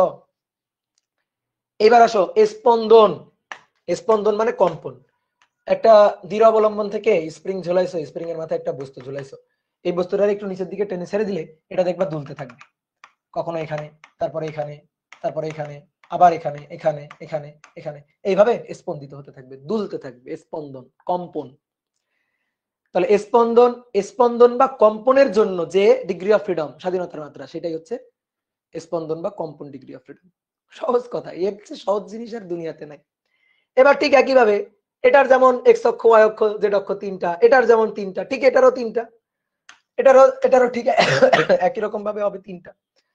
তো দেখো এক্স অক্ষ এটা, এটা ওয়াই অক্ষ, আর এটা ভাই জেড অক্ষ। আসো আমরা দ্বিপরমাণু গ্যাসের অণু দিয়ে চিন্তা করি, যেহেতু গ্যাস নিয়ে আলোচনা, তাহলে গ্যাসের অণুর ক্ষেত্রে আমরা একটু বুঝাই। তো ধরো একটা দ্বিপরমাণু গ্যাসের অণু, এই যে দ্বিপরমাণু গ্যাসের একটা অণু, এই দ্বিপরমাণু গ্যাসের অণুগুলার মাঝখানে এই যে বন্ধন আছে না, এই বন্ধনের কারণে 2টা পরমাণু কাছে আসতে পারে, দূরেও যেতে পারে, কাছে আসতে পারে, দূরেও যেতে পারে। তো যখন এরকম কাছে আসবে দূরে যাবে, কাছে আসবে দূরে যাবে, এটা হচ্ছে কম্পন। তো অনেক সময় এই যে 2টা পরমাণুর মধ্যে এই যে মাঝখানে যে বন্ধনটা, আগে একটা সরল রেখা দিয়ে আঁকছি না, এই বন্ধনটা অনেক সময় না স্প্রিং এর মতো কাজ করে। এই বন্ধনটা অনেক সময় এরকম স্প্রিং এর মতো কাজ করে, এই যে স্প্রিং এর মতো কাজ করে। অর্থাৎ 2টা পরমাণু কাছে আসে দূরে যায়, কাছে আসে দূরে যায়, মানে কম্পিত হতে পারে। গ্যাসের অণুগুলা এভাবে কম্পিত হতে পারে। তো গ্যাসের অণুগুলা, একটা দ্বিপরমাণু গ্যাসের অণু 2টা পরমাণু দিয়ে গঠিত। তো কম্পিত হওয়া মানে কি? 2টা পরমাণু এভাবে কাঁপবে, কাছে আসবে দূরে যাবে, কাছে আসবে দূরে যাবে, স্প্রিং এর মতো স্পন্দিত হবে। তো এইটাকে বলা হচ্ছে কম্পন। এখন যদি এক্স অক্ষ বরাবর কম্পিত হয়, তাহলে এক্স অক্ষ বরাবর কম্পিত হওয়ার জন্য আরেকটা ডিগ্রি অফ ফ্রিডম, কম্পনের জন্য আরেকটা ডিগ্রি অফ ফ্রিডম। মনে করো ওয়াই অক্ষ বরাবর কম্পিত হতে পারে, ওয়াই অক্ষ বরাবর সে স্বাধীন, তাহলে ওয়াই অক্ষ বরাবর কম্পিত হওয়ার জন্য আরেকটা ডিগ্রি অফ ফ্রিডম, জেড অক্ষ বরাবর কম্পিত হওয়ার জন্য আরেকটা ডিগ্রি অফ ফ্রিডম, মানে 3 অক্ষে কম্পিত হওয়ার জন্য 3টা আবার কম্পন ডিগ্রি অফ ফ্রিডম বা স্পন্দন ডিগ্রি অফ ফ্রিডম। এই হচ্ছে আমার কথা। কি ক্লিয়ার? কথা কি বুঝছো? তো এইবার আসো, তাহলে 3 অক্ষ বরাবর, 3টা অক্ষ বরাবর স্পন্দন গতির জন্য ডিগ্রি অফ ফ্রিডম আবার 3। ঠিক আছে? যে এক্স অক্ষ বরাবর যদি স্পন্দিত, আমি তোমার একে দেখাচ্ছি, দেখো এক্স অক্ষ বরাবর স্পন্দিত হওয়ার ব্যাপারটা আমি তোমার একে বুঝাচ্ছি, তোমাদের আঁকা লাগবে না। এই মনে করো এই একটা পরমাণু আর এই একটা পরমাণু, দেখো এই একটা পরমাণু আর একটা পরমাণু, এরা কিভাবে এইভাবে স্পন্দিত হতে পারে? এই যে 2টা পরমাণু কাছে আসতেছে আবার দূরে সরে যাচ্ছে, কাছে আসতেছে আবার দূরে সরে যাচ্ছে। তো কোন অক্ষ বরাবর? এক্স অক্ষ বরাবর। ঠিক একইভাবে যদি ওয়াই অক্ষ বরাবর স্পন্দিত হয়, যে ওয়াই অক্ষ বরাবর স্পন্দিত হয়, তাই না? ওয়াই অক্ষ বরাবর স্পন্দিত হচ্ছে, এভাবে স্পন্দিত হচ্ছে। আবার ঠিক একইভাবে জেড অক্ষ বরাবর স্পন্দিত হতে পারে, জেড অক্ষ বরাবর স্পন্দিত হতে পারে। তাহলে তিনটা অক্ষ বরাবরই সে স্বাধীনভাবে স্পন্দিত হতে পারে। এই কারণে এই ক্ষেত্রে এই যে স্পন্দন ডিগ্রি অফ ফ্রিডমও আবার তিনটা অক্ষ বরাবর 3। তাহলে এবার আসো স্পন্দনের জন্য কম্পনের জন্য শক্তি নির্ণয় করতে চাই জন্য হাফ এমভি স্কয়ার লিখছি, কৌণিক গতির জন্য হাফ আই ওমেগা স্কয়ার লিখছি। তাহলে বুঝে বুঝে বলো তো দেখি কম্পনের জন্য কি হবে। কম্পনের কথা মাথায় আসলেই ধরো চোখ বন্ধ করে চিন্তা করবা, কম্পন স্পন্দন, দেখবা স্প্রিং এর কথা মাথায় আসবে। আর কম্পন বা স্পন্দন অর্থাৎ সরল ছন্দিত স্পন্দন, সহজ কথা, সরল ছন্দিত স্পন্দনের শক্তি হাফ কে এক্স স্কয়ার বা হাফ কে এ স্কয়ার, মনে পড়ে? হাফ কে এক্স স্কয়ার বা হাফ কে এ স্কয়ার। তাহলে দেখো এক্স অক্ষ বরাবর কম্পনের জন্য গতিশক্তি, এক্স অক্ষ বরাবর কম্পনের জন্য গতিশক্তি মানে শক্তি আর কি, শক্তি। তাহলে হাফ কে এ স্কয়ার না, এর জায়গায় এক্স, কারণ এক্স অক্ষ বরাবর। তাহলে ওয়াই অক্ষ বরাবর কম্পনের জন্য হাফ কে ওয়াই স্কয়ার, জেড অক্ষ বরাবর কম্পনের জন্য হাফ কে জেড স্কয়ার। বুঝলা? তাহলে দেখি এবার বলো, কোন একটা বস্তু, ভালো করে শুনবা, কোন একটা বস্তু এক্স অক্ষ, ওয়াই অক্ষ, জেড অক্ষ, 3 অক্ষ বরাবর দৌড়াইতে পারে, রৈখিকভাবে গতিশীল, তার বেগ থাকবে ভি। এক্স অক্ষ, ওয়াই অক্ষ এই 2 অক্ষ বরাবর কৌণিক বেগ থাকবে ওমেগা। আর জেড অক্ষ বরাবর কম্পন থাকবে, জেড অক্ষ বরাবর কম্পন থাকবে। বলো তার ডিগ্রি অফ ফ্রিডম কত, দেখি কেমন বলতে পারো। বলো ডিগ্রি অফ ফ্রিডম কত, বলো কত হবে ডিগ্রি অফ ফ্রিডম, কত হবে? বলো দেখি ডিগ্রি অফ ফ্রিডম, বলো দেখি। ওই ব্যাপারে আরো আগে উত্তর দেয়, ওদেরটা দেখে আসি। Degree of freedom 6। Good, very good. 3 2 আর 1, 3 2 1 6। Good, very good. তাহলে ডিগ্রি অফ ফ্রিডমের মতো সহজ জিনিস আছে বলো, এটা নাকি পোলাপান ভয় পায়, এই জিনিস নাকি পোলাপান ভয় পায়। এবার কথা হচ্ছে কি, গ্যাসের অধ্যায়ের কি কাজ, তাই না? ডিগ্রি অফ ফ্রিডম বুঝলাম, এটা গতির ক্ষেত্রে বেশ ভালো একটা জিনিস বুঝলাম। তো গ্যাসের অধ্যায়ের কি কাজ? গ্যাসের যে অণুগুলা আছে, দ্বিপরমাণবিক অণু, ত্রিপরমাণবিক অণু বা বহু পারমাণবিক অণু, এক পারমাণবিক অণু, এই অণুগুলা কোনো একটা পাত্রে রাখলে তারা ছোটাছুটি করে। ভালো করে শোনো, ছোটাছুটি করে, রৈখিকভাবে গতিশীল থাকে, ঘুরতেও পারে, অর্থাৎ কৌণিক বেগটাও তার থাকে, ইভেন স্পন্দনও হতে পারে, স্পন্দিত হতে পারে। তার মানে তার স্পন্দন ডিগ্রি অফ ফ্রিডমও থাকে। তাহলে 3 ধরনের গতি থাকে, রৈখিক গতি, আবর্তন গতি, স্পন্দন গতি। এই 3 গতির জন্য, 3 ধরনের গতির জন্য এই 3 ধরনের ডিগ্রি অফ ফ্রিডম থাকে গ্যাসের অণুর। গ্যাসের অণু একসাথে রৈখিকভাবেও গতিশীল হতে পারে, আবার ঘুরতেও পারে। তুমি মনে করো অক্সিজেন অণু রাখছো কোন একটা পাত্রের মধ্যে, অক্সিজেন গ্যাস রাখছো, তো অক্সিজেন গ্যাসের যে অণুগুলা আছে সেই অণুগুলা স্থির বসে আছে না, ছুটতেছে, পাত্রের মধ্যে ছোটাছুটি করতেছে, ছোটাছুটি করতে করতে কিন্তু আবার ঘুরতেছেও। ঠিক আছে? একটা অণু গঠিত হচ্ছে কিভাবে? একটা অণু গঠিত হচ্ছে দুইটা পরমাণুর হাত ধরে একটা অণু গঠিত করতেছে। তো তারা ছুটতে পারে, এক্স অক্ষ বরাবর দৌড় দিল, ওয়াই অক্ষ বরাবর দৌড় দিল, জেড অক্ষ বরাবর দৌড় দিল, দৌড়াইতে দৌড়াইতে আবার ঘুরতেও পারে, ধরো হাত ধরে এভাবে ঘুরতেও পারে। ঠিক আছে? ইচ্ছা মতো পাত্রের মধ্যে একটা অণু ঘুরতেও পারে, আবার স্পন্দিত হতে পারে। তাহলে 3 ধরনের গতি থাকে, 3 ধরনের গতির জন্য এই যে 3 ধরনের ডিগ্রি অফ ফ্রিডম। এইবার আমরা গ্যাসের প্রত্যেকটা, ধরো এক পারমাণবিক গ্যাস, দ্বিপারমাণবিক গ্যাস, বহু পারমাণবিক গ্যাস ধরে ধরে ধরে ধরে এবার ডিগ্রি অফ ফ্রিডম আমরা হিসাব করবো, আসো দেখি। ঠিক আছে? তাহলে আমরা ডিগ্রি অফ ফ্রিডম কিভাবে হিসাব করতে হয় বুঝে গেছি। যে কয়টা অক্ষ বরাবর রৈখিক আবর্তন এবং ঘূর্ণন, রৈখিক আবর্তন এবং স্পন্দন গতি থাকবে তার ডিগ্রি অফ ফ্রিডম হবে, তাই সহজ কথা। তাহলে এবার আসো দেখি আমরা ডিগ্রি অফ ফ্রিডম হিসাব করব। তো প্রথমে আসো এক পারমাণবিক গ্যাসের জন্য ডিগ্রি অফ ফ্রিডম। এক পারমাণবিক গ্যাস, এক পারমাণবিক গ্যাস, এক পারমাণবিক গ্যাস মানে নিষ্ক্রিয় গ্যাস আর কি। এক পারমাণবিক গ্যাস, আর্গন, হিলিয়াম, নিয়ন, এগুলো হচ্ছে এক পারমাণবিক গ্যাস।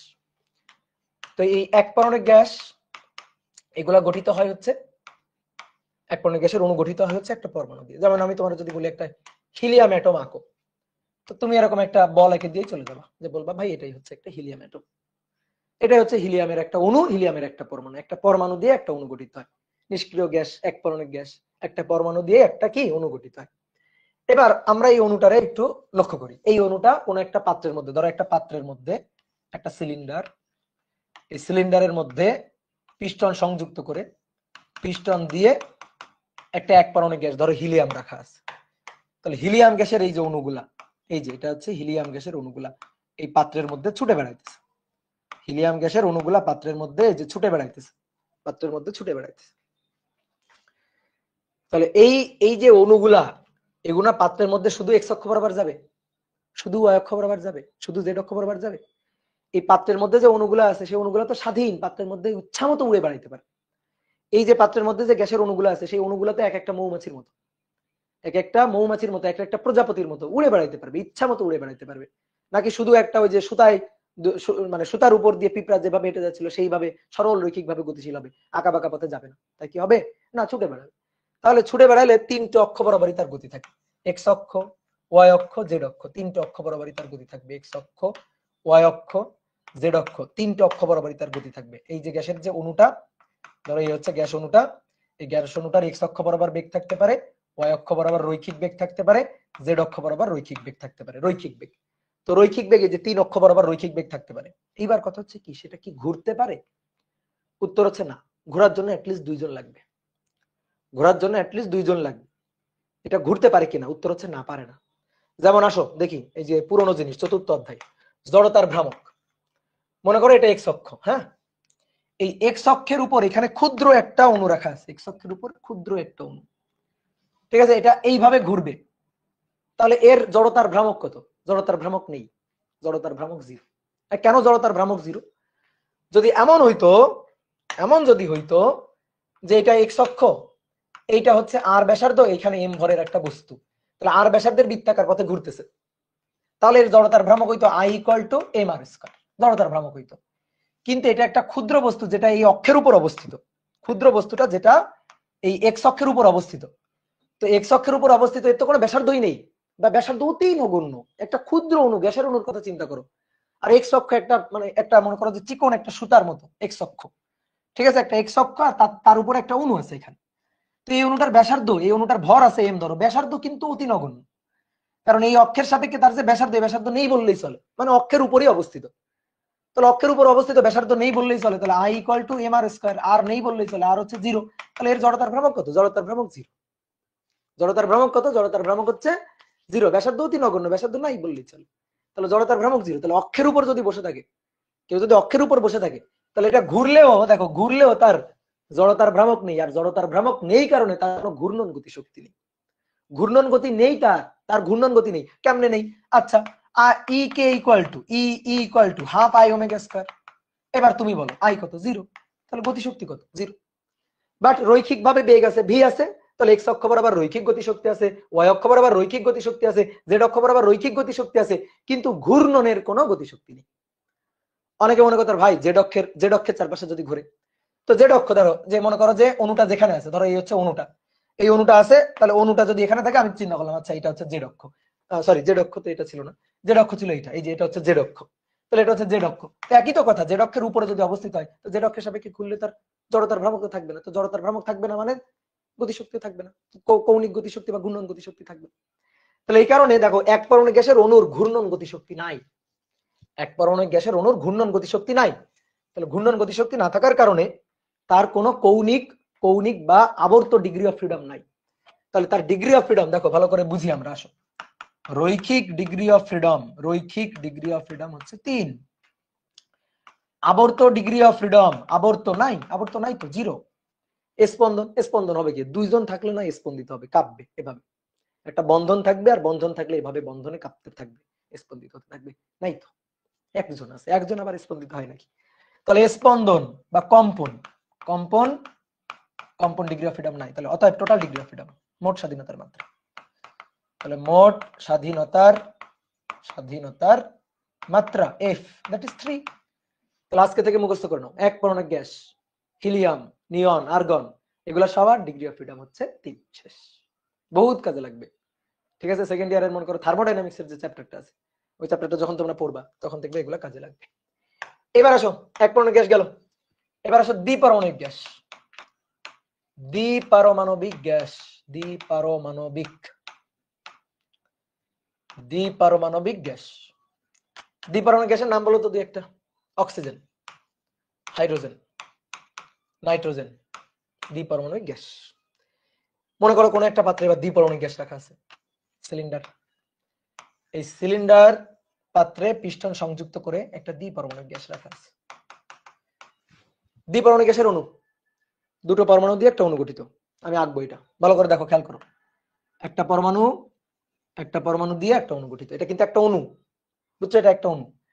এই একটা পরমাণু দিয়ে একটা অণু গঠিত, এই একটা পরমাণু দিয়ে একটা অণু গঠিত, এই একটা পরমাণু দিয়ে একটা অণু গঠিত। বুঝছো? বুঝতে কি পারছো বলো? এই যেগুলো কিন্তু অণু, এই পাত্রের মধ্যে এগুলো কিন্তু অণু। কোন গ্যাসের অণু? অক্সিজেন, হাইড্রোজেন, দ্বিপরমাণু গ্যাসের অণু। তো এর এর ডিগ্রি অফ ফ্রিডম কি হইতে পারে? তো এটা এক্স অক্ষ, এটা ওয়াই অক্ষ, এটা জেড অক্ষ। তো আসো আমরা একটা অণুকে এখান থেকে একটা অণুকে তুলে এখানে আঁকি, একটা অণুকে তুলে এখানে আঁকি। তো একটা অণুকে তুলে এখানে আঁকলাম, ধরো এই যে এই হচ্ছে একটা অণুকে তুলে এখানে আঁকলাম। তো তুমি এক্স অক্ষ বরাবর, ওয়াই অক্ষ বরাবর, জেড অক্ষ বরাবর যে কোনো বরাবরই নিয়ে বসাও। তো আমি মনে করি এক্স অক্ষ বরাবর নিয়ে বসালাম, এক্স অক্ষ বরাবর এইভাবে নিয়ে বসালাম। দেখো একটু ডট ডট দিয়ে দিই, এটা হচ্ছে ঋণাত্মক এক্স অক্ষ, এটা হচ্ছে ঋণাত্মক ওয়াই অক্ষ, আর এটা হচ্ছে জেড অক্ষ, যে বোর্ডের ভেতরের দিকে ঋণাত্মক জেড অক্ষ। তাহলে দুটো পরমাণু দিয়ে একটা অণু গঠিত হয়েছে। এইবার আসো এই অণুটা, আমার কলমের কথা চিন্তা করো, কলম হচ্ছে অণুটা, ঠিক আছে? কলমের মাথায় এখানে একটা বল আছে, মনে মনে ভেবে নাও এখানে একটা বল আছে। তাহলে দেখো, ভালো করে দেখো, এটা এক্স অক্ষ বরাবর দৌড় দিতে পারে, এটা এক্স অক্ষ বরাবর দৌড় দিতে পারে। দাঁড়াও দাঁড়াও, তোমাকে সুন্দর করে বুঝাই দিচ্ছি।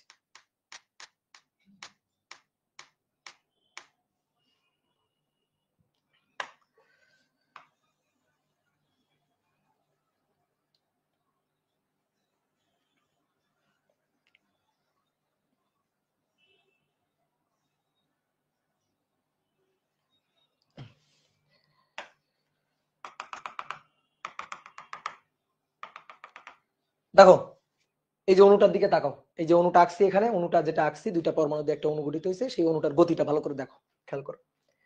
এই অণুটা এক্স অক্ষ বরাবর দৌড় দিতে পারে, এই যে অণুটা দেখো, অণুটা এক্স অক্ষ বরাবর দৌড় দিতে পারে, পারে না? এই দেখো এক্স অক্ষ বরাবর দৌড়াচ্ছে, কোন অক্ষ বরাবর? এক্স অক্ষ বরাবর। তাহলে এক্স অক্ষ বরাবর দৌড়ানোর জন্য, এক্স অক্ষ বরাবর তার গতির জন্য ডিগ্রি অফ ফ্রিডমে এক কাউন্ট করো, এক। ওকে, এক। আচ্ছা ওয়াই অক্ষ বরাবর দৌড়াইতে পারে না? দেখি তো। হ্যাঁ পারে তো, ওয়াই অক্ষ বরাবর দৌড়াইতে পারে, ওয়াই অক্ষ বরাবরও রৈখিক বেগ থাকতে পারে, রৈখিক বেগ দৌড়াচ্ছে ওয়াই অক্ষ বরাবর, পারে, হ্যাঁ এটা সম্ভব। Degree of freedom 2। এবার আসো জেড অক্ষ বরাবর, জেড অক্ষ বরাবর দৌড়াইতে পারে কিনা? হ্যাঁ পারে, জেড অক্ষ বরাবর। তাহলে জেড অক্ষ বরাবর রৈখিক গতির জন্য ডিগ্রি অফ ফ্রিডম 3, 3 অক্ষ বরাবর রৈখিক গতির জন্য ডিগ্রি অফ ফ্রিডম হলো 3, 3। ডান। এইবার আসো ঘূর্ণন, দেখো ঘূর্ণন, দেখো ওয়াই অক্ষের চারপাশে ঘুরতে পারে, এই যে ওয়াই অক্ষ, এই ওয়াই অক্ষের চারপাশে ঘুরতে পারবে, ঠিক আছে? ওয়াই অক্ষের চারপাশে ঘুরতে পারবে। এই যে জেড অক্ষ আছে, জেড অক্ষের চারপাশে ঘুরতে পারে, কিন্তু এক্স অক্ষের চারপাশে ঘুরতে পারবে না। দেখো এবার ঘূর্ণনটা দেখো, ওয়াই অক্ষের চারপাশে ঘুরতে পারে, ওয়াই অক্ষের চারপাশে ঘুরতে পারবে, কারণ ওয়াই অক্ষ থেকে দেখো, ওয়াই অক্ষ এই যে মাঝখানে ওয়াই অক্ষ, দেখো ওয়াই অক্ষ থেকে এইভাবে দুইটা হাত প্রসারিত করা। তাহলে এইভাবে এই যে হাত প্রসারিত করা মানে আর আছে, আর এই যে আমার হাত চিন্তা করো আর, তাহলে I equal to M R square আছে ওয়াই অক্ষ, দেখো ওয়াই অক্ষ, ওয়াই অক্ষের চারপাশে, ওয়াই অক্ষের সাপেক্ষে যখন ঘুরবে, তাহলে ওয়াই অক্ষের সাপেক্ষে যখন ঘুরবে, ভালো করে দেখো, ওয়াই অক্ষের সাপেক্ষে যখন ঘুরবে তখন এইভাবে, এই যে এইভাবে ঘুরতেছে ওয়াই অক্ষের চারপাশে, এই যে ওয়াই অক্ষ, এই ওয়াই অক্ষের চারপাশে ঘুরতেছে। তাহলে ওয়াই অক্ষের চারপাশে যদি ঘোরে, ওয়াই অক্ষটার চারপাশে, এই যে ওয়াই অক্ষটা এর চারপাশে যদি ঘোরে, তাহলে ওয়াই অক্ষ বরাবর জড়তার ভ্রামক থাকবে, ওয়াই অক্ষ বরাবর জড়তার ভ্রামক থাকবে বিধায় দেখো আই ওয়াই, জড়তার ভ্রামক আই ওয়াই এটা থাকবে, কারণ এই যে আর আছে, আর এটা আর আছে, তাহলে I Y equal to M R square থাকবে। এটা থাকার কারণে, half I omega square Y অক্ষ বরাবর থাকবে। তাহলে ওয়াই অক্ষ বরাবর তার কৌণিক গতি থাকবে, ওয়াই অক্ষ বরাবর কৌণিক গতি শক্তি থাকবে, তার মানে ওয়াই অক্ষ বরাবর ডিগ্রি অফ ফ্রিডম আছে, ওয়াই অক্ষ বরাবর কৌণিক ডিগ্রি অফ ফ্রিডম আছে, কৌণিক, কৌণিক বা ঘূর্ণন বা আবর্তন ডিগ্রি অফ ফ্রিডম আছে। ডান। জেড অক্ষে দেখো, দেখো এই যে জেড অক্ষ লম্ব ভাবে চলে গেছে, জেড অক্ষের চারপাশে ঘুরতে পারে, দেখো জেড অক্ষের চারপাশে ঘুরতে পারে, পারে, সম্ভব। জেড অক্ষের চারপাশে ঘুরবে, পারে, সম্ভব। জেড অক্ষের চারপাশে ঘুরতে পারবে, সম্ভব। কিন্তু এক্স অক্ষের চারপাশে, এক্স অক্ষের চারপাশে ঘুরতে পারবে না, ঘূর্ণন হবে না। কেন ঘূর্ণন হবে না? কারণ দেখো এক্স অক্ষ বরাবরই আমি রাখছি কোন অক্ষ বরাবর? এক্স অক্ষ বরাবর। তাহলে এক্স অক্ষ বরাবর যদি থাকে, তাহলে এক্স অক্ষের দেখো, এক্স অক্ষের সাথে কোনো আর নেই, দেখো কোনো আর নেই, দেখো এটা এক্স অক্ষ, এক্স অক্ষের উপরে অবস্থিত, তাহলে এক্স অক্ষের থেকে এই যে হাত নেই, আর নেই, ব্যাসার্ধ নেই, I equal to M R square, M R square নেই তো, আই নেই তো, তাহলে এক্স অক্ষ বরাবর আই নেই, জড়তার ভ্রামক নেই, এই কারণে এক্স অক্ষ বরাবর কৌণিক গতিশক্তিটা নেই, ঠিক আছে? এক্স অক্ষ বরাবর কৌণিক গতিশক্তিটা নেই, তাহলে ডিগ্রি অফ ফ্রিডম এক্স অক্ষ বরাবর কৌণিক ডিগ্রি মানে আবর্তন ঘূর্ণন ডিগ্রি অফ ফ্রিডম নেই। এখন অনেকে বলতে ভাই আপনি এক্স অক্ষ বরাবর নিয়ে আঁকছেন কেন, আপনি ওয়াই অক্ষ বরাবর নিতেন। আচ্ছা আমি তাহলে অনুটাকে যদি ওয়াই অক্ষ বরাবর বসাই, এই অনুটাকে যদি আমি ওয়াই অক্ষ বরাবর বসাই, তাহলে ওয়াই অনুটাকে ওয়াই অক্ষ বরাবর বসালে, ওয়াই অক্ষ বরাবর এইভাবে যদি বসাই, তাহলে ওয়াই অক্ষের চারপাশে আর ঘুরতে পারবে না, কারণ ওয়াই অক্ষের চারপাশে আর নেই। তাহলে এক্স অক্ষের জন্য আছে, জেড অক্ষের জন্য আছে।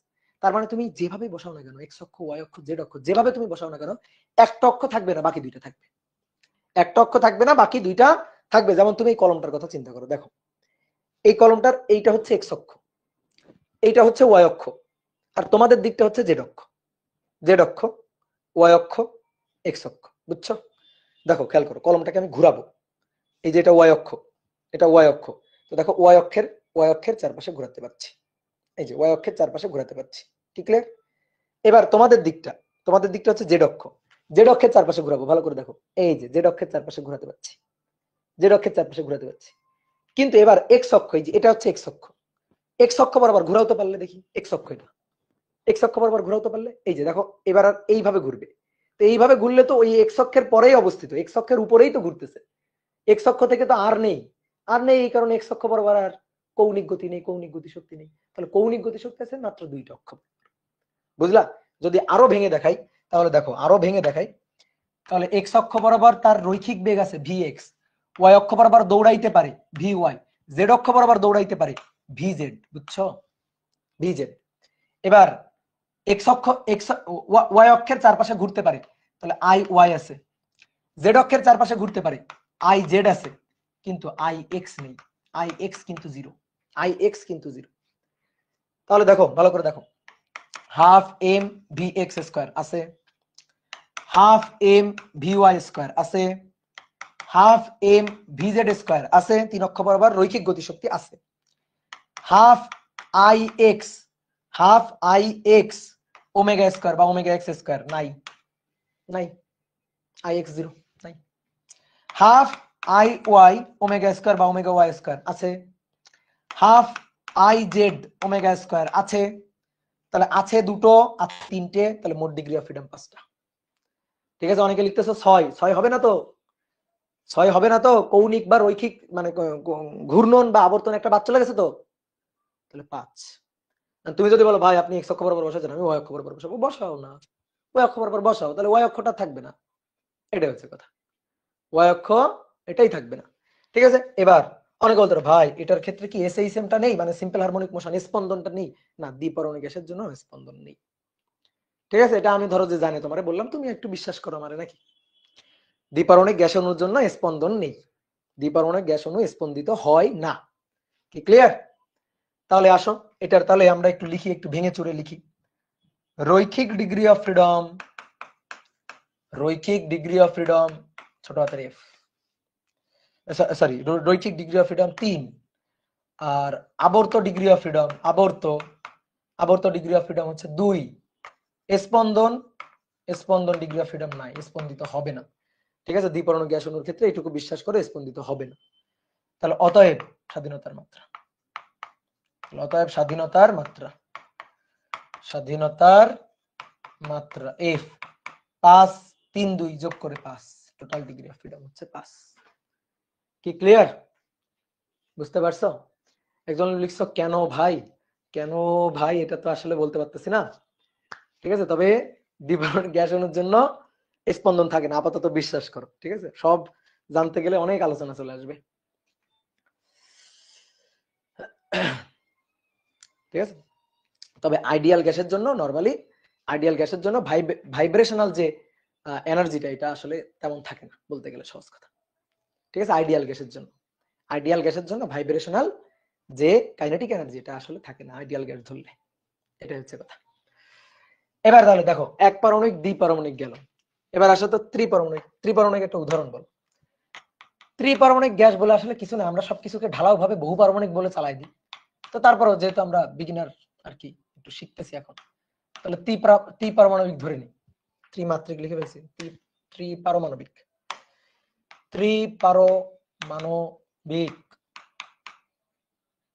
ত্রিপারমাণবিক গ্যাস, ওজোন গ্যাস O3, তারপরে অ্যামোনিয়া অ্যামোনিয়া তো 4 পারমাণবিক হয়ে গেল।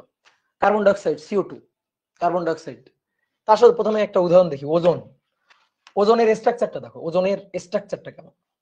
ওজনের স্ট্রাকচারটা হচ্ছে এরকম, ওজনের স্ট্রাকচারটা এরকম, এই যে এটা হচ্ছে ওজনের স্ট্রাকচার, তাই না? কি বুঝছো?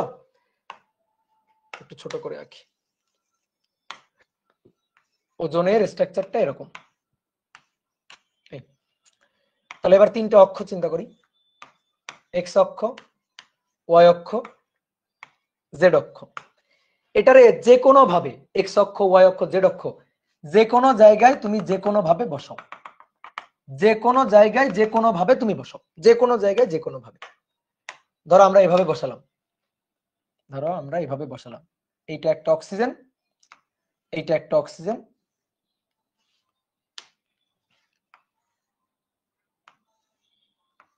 এইটা একটা অক্সিজেন, এইভাবে আমি বসালাম, ঠিক আছে? ওজনটাকে এইভাবে বসালাম, মানে এক্স অক্ষের উপরেই বসালাম। এবার দেখো, এটা 3 অক্ষ বরাবর দৌড়াইতে পারে, এটা তো মানো, এটা 3 অক্ষ বরাবর দৌড়াইতে পারে। দাঁড়াও দেখি একটু, সাউন্ড আসতেছে কি এটা?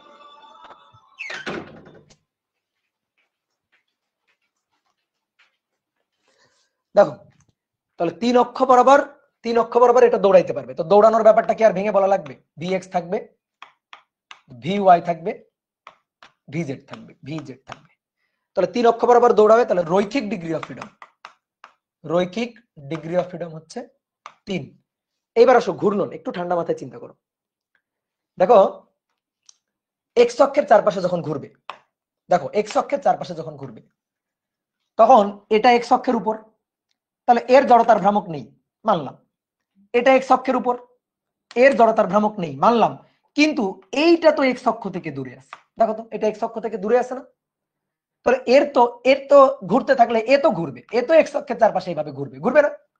তাহলে ওটার কিন্তু জড়তার ভ্রামক থাকবে, তার মানে কৌণিক গতিশক্তি কিন্তু এবার এক্স অক্ষ বরাবর আছে। তাহলে আবর্ত ডিগ্রি অফ ফ্রিডম, তাহলে এক্স অক্ষ বরাবর একটা হলো। এবার চিন্তা করো, এইটা ওয়াই অক্ষ বরাবর যখন ঘুরবে, তখন এইটারে বসাও, ওয়াই অক্ষ বরাবর নিয়ে বসাও। দেখো আমি এই যে ওয়াই অক্ষ বরাবর নিয়ে বসাচ্ছি, দেখো আলাদা করে ওয়াই অক্ষ বরাবর নিয়ে আঁকতেছি। তো একটা অক্সিজেনকে এখানে দিলাম ওয়াই অক্ষ বরাবর, এই একটা অক্সিজেন, দেখো তো এরকম আছে। তাহলে এইটা হচ্ছে ওয়াই অক্ষের উপর, কিন্তু বাকি দুটো দেখো, বাকি দুটোর ওয়াই অক্ষ থেকে দূরত্ব আছে না? দেখো তো দূরত্ব আছে কিনা? আছে।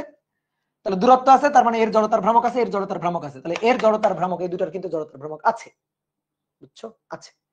তাহলে জড়তার ভ্রামক থাকার কারণে আই থাকবে, আই থাকার কারণে, আই যদি থাকে, জড়তার ভ্রামক থাকার কারণে অবশ্যই ডিগ্রি অফ ফ্রিডম ওয়াই অক্ষ বরাবর থাকবে। তাহলে এক্স অক্ষ বরাবর হইলো, ওয়াই অক্ষ বরাবর হইলো, দুইটা হইলো। এবার আসো জেড অক্ষ বরাবর, চিন্তা করো জেড অক্ষ। দেখো এটা যেভাবে রাখা আছে, ঠিক মাঝখানে হচ্ছে জেড অক্ষ, একেবারে ঠিক মাঝখানে জেড অক্ষ, এরকম এইভাবে রাখা আছে, ঠিক মাঝখানে, এই যে dot dot dot dot dot, মাঝখানে হচ্ছে জেড অক্ষ। বা আমি আরেকটু 3D ভাবে যদি আঁকি, ঠিক আছে, আরেকটু 3D ভাবে যদি আঁকা হয়, তাহলে এই যে এই বরাবর, এই যে dot dot dot dot dot dot, এই যে জেড অক্ষ, দেখো জেড অক্ষ মানে এরকম, দেখো মোবাইল দিয়ে বুঝাই, এইভাবে রাখা আছে। এটা মিশে গেছে মনে হয়, ক্যালকুলেটর দিয়ে বুঝাই। এই যে এইভাবে রাখা আছে, তাহলে জেড অক্ষ তোমাদের দিকে না? তাহলে দেখো তো জেড অক্ষ একেবারে মাঝখান দিয়ে চলে গেছে না? মাঝখান দিয়ে। তাহলে জেড অক্ষ যদি মাঝখান দিয়ে চলে যায়, তাহলে তুমি দেখো তিনটা অনুরই কিন্তু দূরত্ব আছে, এটারও দূরত্ব আছে জেড অক্ষ থেকে, এটারও দূরত্ব আছে, এটারও দূরত্ব আছে, তিনটারই দূরত্ব আছে। তাহলে তিনটার দূরত্ব থাকার কারণে জড়তার ভ্রামক থাকবে, জড়তার ভ্রামক থাকার কারণে জেড অক্ষ বরাবর কৌণিক গতিশক্তি থাকবে। তাহলে 3 অক্ষ বরাবরই কিন্তু এবার কৌণিক গতিশক্তি আছে। তাহলে 3 অক্ষ বরাবর কৌণিক গতিশক্তি থাকার কারণে এখানে হবে 3। তাহলে মোট স্পন্দন নাই, ঠিক আছে? ওই যে বললাম যে আদর্শ গ্যাস স্পন্দন 0, তাহলে স্পন্দন নাই, তাহলে টোটাল ডিগ্রি অফ ফ্রিডম, মোট স্বাধীনতার মাত্রা F = 6। এখানে F = 6, বুঝতে কি পারছো? এই হচ্ছে কাহিনী, F = 6। দেখো তোমার এইখানে আবার দেখাই, এখানে একটু দেখাই। দেখো তো এই দুইটা পরমাণুর এই যে ওয়াই অক্ষের সাপেক্ষে দূরত্ব আছে, এই কারণে ওয়াই অক্ষের জড়তার ভ্রামক আছে, জড়তার ভ্রামক মানে ওয়াই অক্ষ বরাবর ডিগ্রি অফ ফ্রিডম আছে, সহজ কথা। তারপরে আসুন এই যে জেড অক্ষ, তাহলে জেড অক্ষ থেকে দেখো, জেড অক্ষ থেকে এটা দূরত্ব আছে, জেড অক্ষ থেকে এটা দূরত্ব আছে, জেড অক্ষ থেকে দূরত্ব আছে, জেড অক্ষ থেকে দূরত্ব আছে। ওকে, তাহলে জেড অক্ষ বরাবর ডিগ্রি অফ ফ্রিডম আছে। এবার এক্স অক্ষ দেখো, এক্স অক্ষ থেকে দূরত্ব নেই, দেখো এক্স অক্ষ থেকে দূরত্ব নেই, এক্স অক্ষের উপরেই আছে, এক্স অক্ষ থেকে কোনো দূরত্ব নেই, এই কারণে এক্স অক্ষ বরাবর জড়তার ভ্রামক নেই, এই কারণে ডিগ্রি অফ ফ্রিডম ছিল না। ঠিক আছে, তাহলে কত হলো এখানে, কত হলো এখানে হলো 6, 3 আর 3 6। ঠিক আছে, খাদিজাতুর মনতা বলছে 7 কিভাবে, 7 কোথায়, 7 কেন হইলো? 3 আর 3 যোগ করলে তো 6 হয়, 7 কোথা থেকে হইলো? শাহরিয়ার 7 কিভাবে হয়? 7 কই, 7 তো নেই।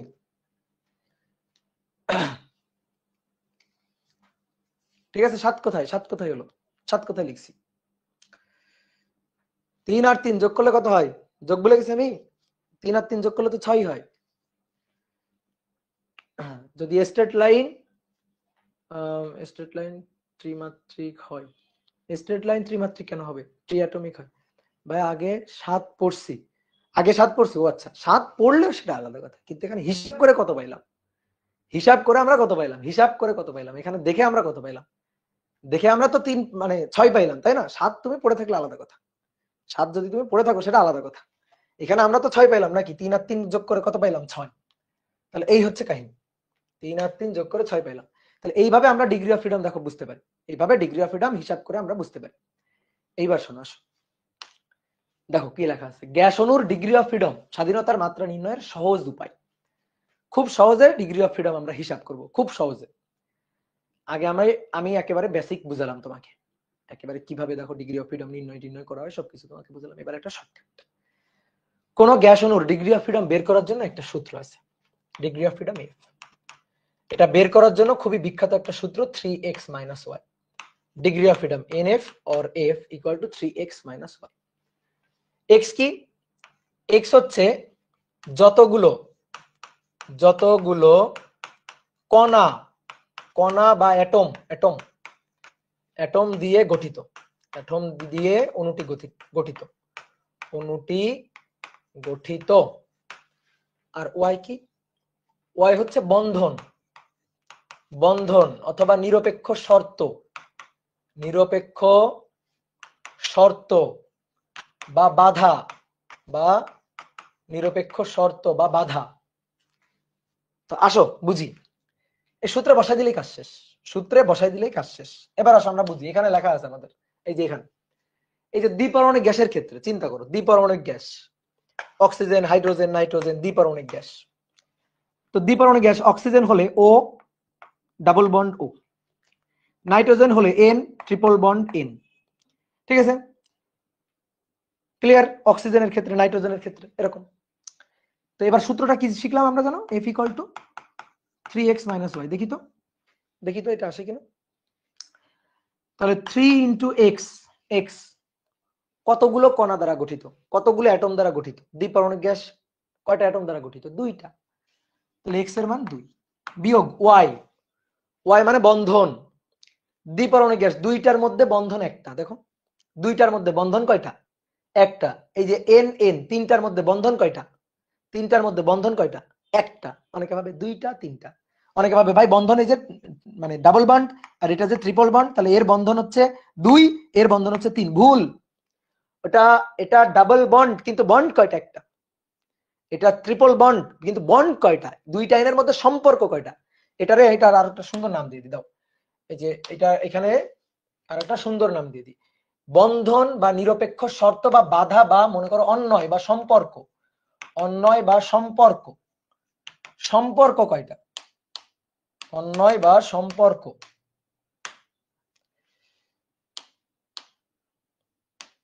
এই যে তাহলে 3x - y হচ্ছে সম্পর্ক, দুইটা ও এর মধ্যে একটা সম্পর্ক, একটা বন্ধন, সেটা ডাবল বন্ড। দুইটা এন এর মধ্যে ট্রিপল বন্ড, কিন্তু বন্ড কয়টা? একটা। তাহলে বন্ড হচ্ছে একটা, এক। তাহলে 3 দুগুণে 6 বিয়োগ 1 5। দেখো আগে আমরা বের করছিলাম কত? 5। আগে আমরা বের করছিলাম হচ্ছে 5, বুঝতে পারছো? আগে আমরা বের করছিলাম হচ্ছে 5। আসো তো দেখি এক পরমাণু গ্যাসের ক্ষেত্রে, এক পরমাণু গ্যাস হিলিয়াম, আর্গন, হিলিয়াম, ঠিক আছে, আর্গন, নিয়ন, এগুলোই তো। তো একটা হিলিয়ামের অণু, ধরো একটা হিলিয়াম মানে তো একটা হিলিয়াম, এই যে একটা হিলিয়াম, এর সাথে কারো কোনো বন্ধন নেই। তাহলে f equal to 3x minus Y. তাহলে কয়টা অণু দ্বারা মানে কয়টা পরমাণু দ্বারা গঠিত, কয়টা কণা দ্বারা গঠিত? একটা, x এর মান 1, x এর মান 1 মাইনাস অন্যয়, এর সাথে তো কারো সম্পর্ক নেই, তাহলে সম্পর্ক শূন্য, সম্পর্ক অন্যয় শূন্য, এর সাথে যদি আরো একটা থাকতো তাহলে একটা সম্পর্ক থাকতো, সম্পর্ক নেই, সম্পর্ক শূন্য, তাহলে 3 ইন্টু 1 দ্যাটস 3। দেখো বের করে আসছে 3, ঠিক আছে, বের করে আসছে 3, কি ক্লিয়ার? হিসাব করে বের করে আসছে 3, কি ক্লিয়ার? তাহলে 3x মাইনাস ওয়াই, x হচ্ছে পরমাণু সংখ্যা কয়টা? পরমাণু সংখ্যা 2টা, পরমাণু সংখ্যা 2টা, ঠিক আছে। আর বন্ড কয়টা? একটা বন্ড, একটা বন্ড, হয় অক্সিজেন চিন্তা করো নয়তো নাইট্রোজেন চিন্তা করো, মানে যে কোনো একটা চিন্তা করো, যে কোনো একটা চিন্তা করে দেখো। তাহলে বন্ড কয়টা? একটা, তাহলে এখানে 1। এবার হিলিয়াম, নিয়ন, আর্গন, তো সেটা গঠিত কয়টা কণা দিয়ে? একটা কণা দিয়ে, তাহলে x এর মান 1, আর কোন এর সাথে কারো কোনো সম্পর্ক নেই, অন্যয় নেই, তাহলে অন্যয় নেই মানে y হচ্ছে 0, তাহলে 3 ইন্টু 1 3। এক পারমাণবিক গ্যাস, দ্বিপারমাণবিক গ্যাস, ডিগ্রি অফ ফ্রিডম এইভাবে সূত্র দিয়ে হিসাব করে মিলে যাচ্ছে, ঠিক আছে। কিন্তু হয় কি, বহু পারমাণবিক গ্যাস, তো বহু পারমাণবিক গ্যাসের মধ্যে ত্রিপারমাণবিক, 4 পারমাণবিক, 5 পারমাণবিক বিভিন্ন ধরনের হইতে পারে। তো এগুলার এই যে সূত্র, এই সূত্র দিয়ে হিসাব করে ডিগ্রি অফ ফ্রিডম, এবং অনেক সময় মনে করো যে এই যে আগে যে মেথড আমরা হিসাব করছি সেই ডিগ্রি অফ ফ্রিডম, এই দুইটা এক নাও হইতে পারে, অনেক সময় একটু উল্টাপাল্টা হয়, হিসাব করে দেখবা মিলবে না। তো আসলে আমরা হিসাবের প্রসিডিউরে একটু দেখি তো, হিসাবের প্রসিডিউরে এইটার কত হয়, এইটা দেখবো আর কার্বন ডাইঅক্সাইড গ্যাস দেখবো, এই দুইটা দেখবো, ওজোন আর কার্বন ডাইঅক্সাইড গ্যাস। তো দেখি তো, আসো ওজনের ক্ষেত্রে এই যে আঁকা আছে এখানে দেখো, f equal to 3x minus Y. আসো, কয়টা কণা দ্বারা গঠিত? একটা, দুটো, তিনটা, তিনটা কণা দ্বারা গঠিত, তাহলে 3 ইন্টু 3 মাইনাস বন্ধন কয়টা? দেখো তো বন্ধন, একটা, দুইটা, তিনটা, একটা, দুইটা, তিনটা, তিনটা বন্ধন, তাহলে 3, ঠিক আছে। তাহলে 3 গুণ 3, 3 × 9 বিয়োগ 3, তো 9 থেকে 3 বিয়োগ দিলে কত থাকে? 6। দেখো হিসাব করে আগেও আসছিল 6, এই বুঝছো, হিসাব করে আগেও আসছিল কত? 6, বুঝলা? এই হচ্ছে কাজ।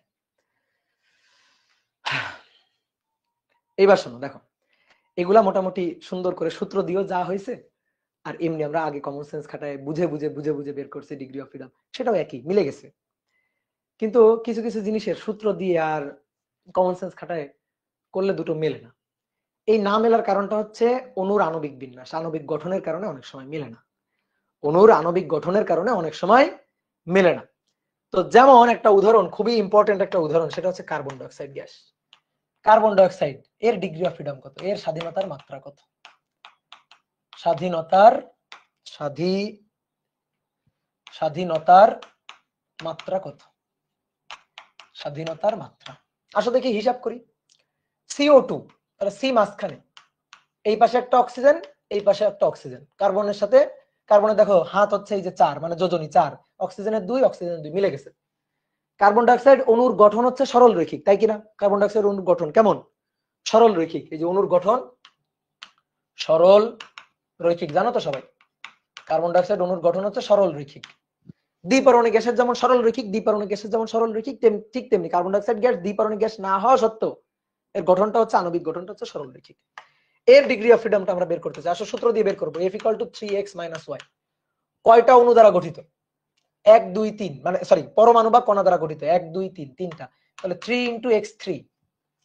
এবার বন্ধন সম্পর্ক হাত, ও আর সি একটা, ও আর সি আরো একটা, এই যে বন্ধন নম্বর 1, বন্ধন নম্বর 2, সম্পর্ক 1, সম্পর্ক 2, বুঝছো?